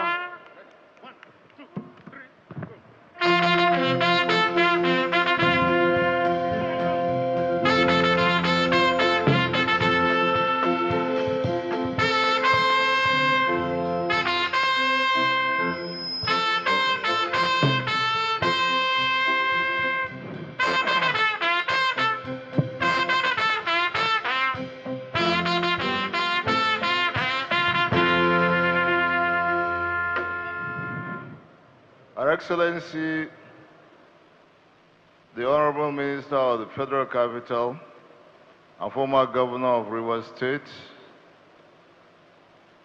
Barrister Stephen Nyesom, Ezenwo Wike, CON, and his wife, the Pro-Chancellor and Chairman of the Governing Council of University of Port Harcourt,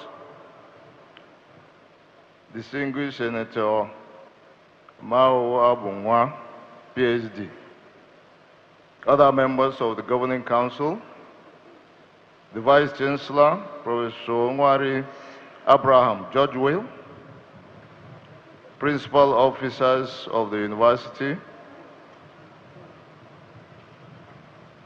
former Vice Chancellors, visiting Vice Chancellors, Deans, Directors, and HODs, distinguished members of Senate, members of Congregation, members of Convocation, distinguished members of the alumni and other stakeholders of the university, the graduates and their proud parents, members of the press, invited guests, ladies and gentlemen. I stand here to represent the Executive Secretary of the National Advisory Commission, who was to represent the President, Commander-in-Chief of the Federal Republic of Nigeria, and visitor to the university. So I will read the speech and address by the visitor the President and Commander-in-Chief of the Armed Forces of the Federal Republic of Nigeria, His Excellency President Bola Ahmed Tinubu, GCFR, on the occasion of the 36th convocation ceremony of the University of Port Harcourt, Rivers State, Nigeria, today Saturday, 6th June 2026. I stand before this august gathering to celebrate with you the remarkable harvest of academic excellence and cultural achievements recorded by the great and unique University of Port Harcourt. It is particularly gratifying that this convocation ceremony comes shortly after the celebration of the university's Golden Jubilee last year. Having existed for 5 solid decades, the University of Port Harcourt has truly come of age and stands proudly among Nigeria's foremost institutions of higher learning. I commend the Chancellor, Pro-Chancellor, Vice-Chancellor, management, staff, and students for their invaluable contributions to the growth and development of this institution. I urge you to remain steadfast in your pursuit of excellence and your commitment to elevating this university to world-class status. Education remains the bedrock of nation building. This administration considers it a sacred responsibility to place education at the forefront of national priorities because it is the surest path to empowerment, self-reliance, and national development. Through quality education, societies are liberated.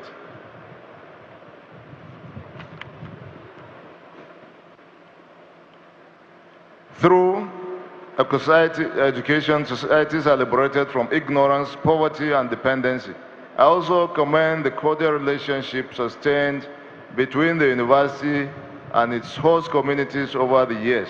The federal government deeply appreciates the people of Akpo, Kingdom, and Alu communities for hosting this great university and its teaching hospital for over 5 decades.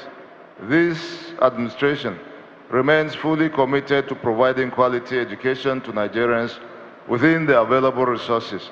Despite prevailing global and domestic economic challenges, we shall continue to advance the frontiers of education through deliberate reforms and targeted interventions. In line with our renewed hope agenda, the government has approved the full mainstreaming of earned academic allowances into university personnel costs to ensure prompt and sustainable disbursement. Funds have also been released under the Needs Assessment Intervention for Nigerian universities with adequate budgetary provisions made for continuity.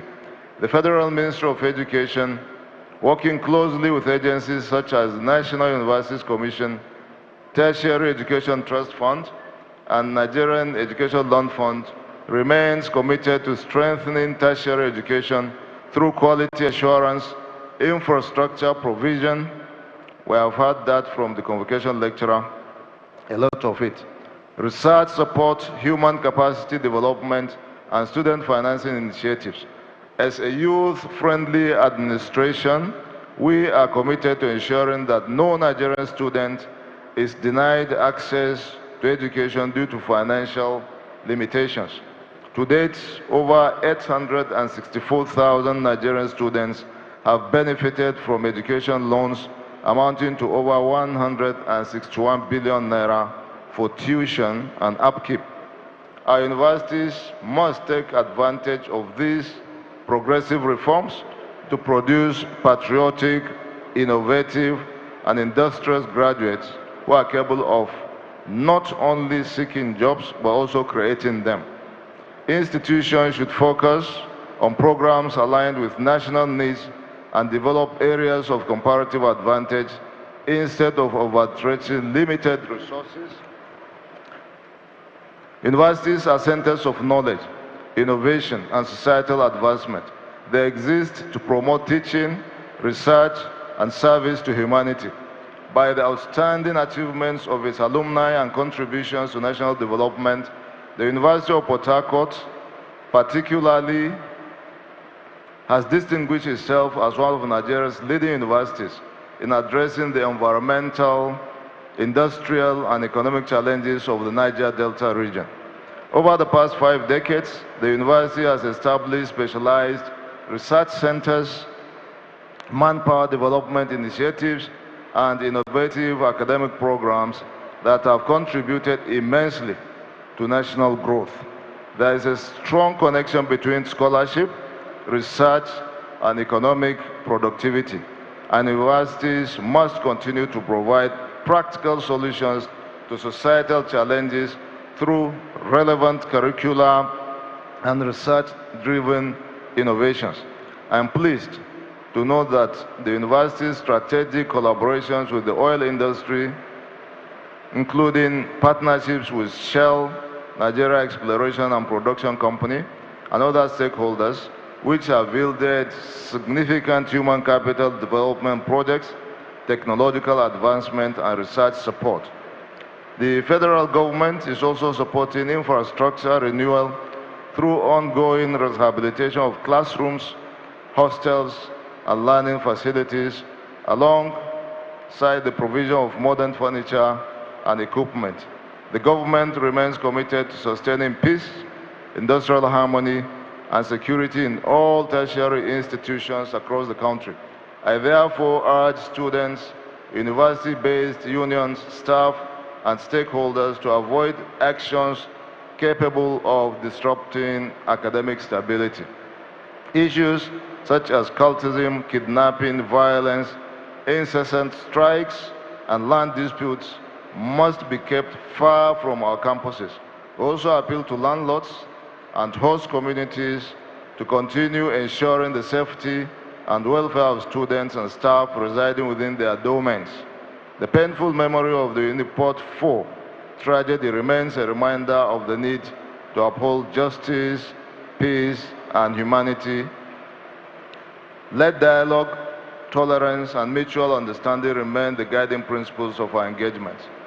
I also commend corporate organizations and donor agencies whose interventions have enhanced the physical development of the university through hostels, faculty buildings, roads, and auditoriums.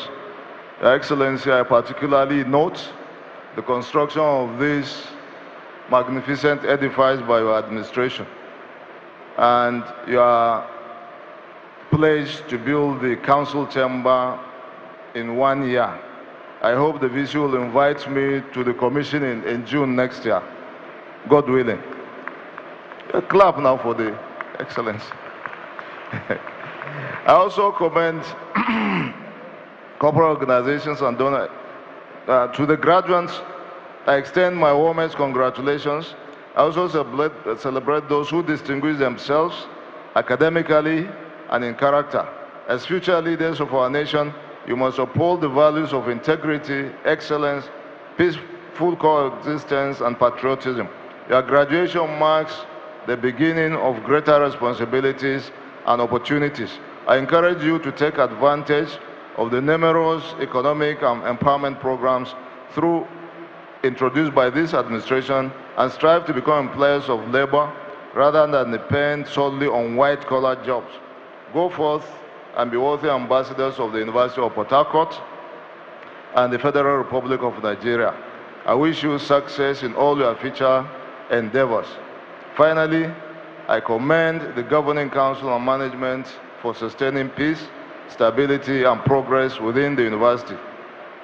Though federal in character, this institution must continue to respond meaningfully to the developmental needs of its immediate environment. The university must continue to serve as a beacon of enlightenment, innovation, mentorship, and community development. By strengthening the link between learning and society, the institution will continue to fulfill the vision of its founding fathers. The mandate of the university remains enlightenment, knowledge advancement, and self-reliance. This noble vision must never fail. As I conclude, I pray that the bright future ahead of these young graduates shall bring prosperity, progress, and greatness to our nation. Thank you for listening. Long live the University of Port Harcourt, long live Rivers State, and long live the Federal Republic of Nigeria. Thank you.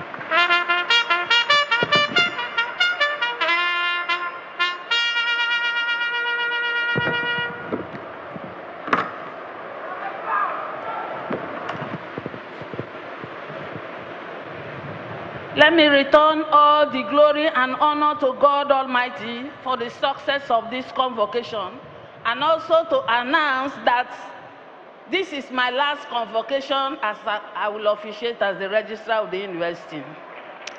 I hereby invite the Vice Chancellor to declare this convocation closed.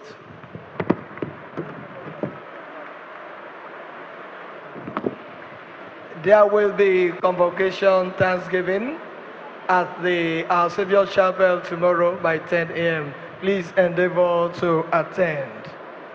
I hereby declare the convocation closed.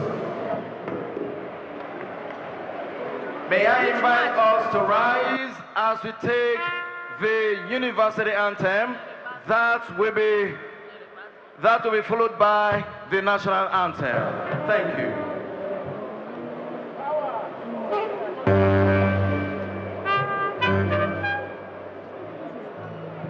It's on the screen.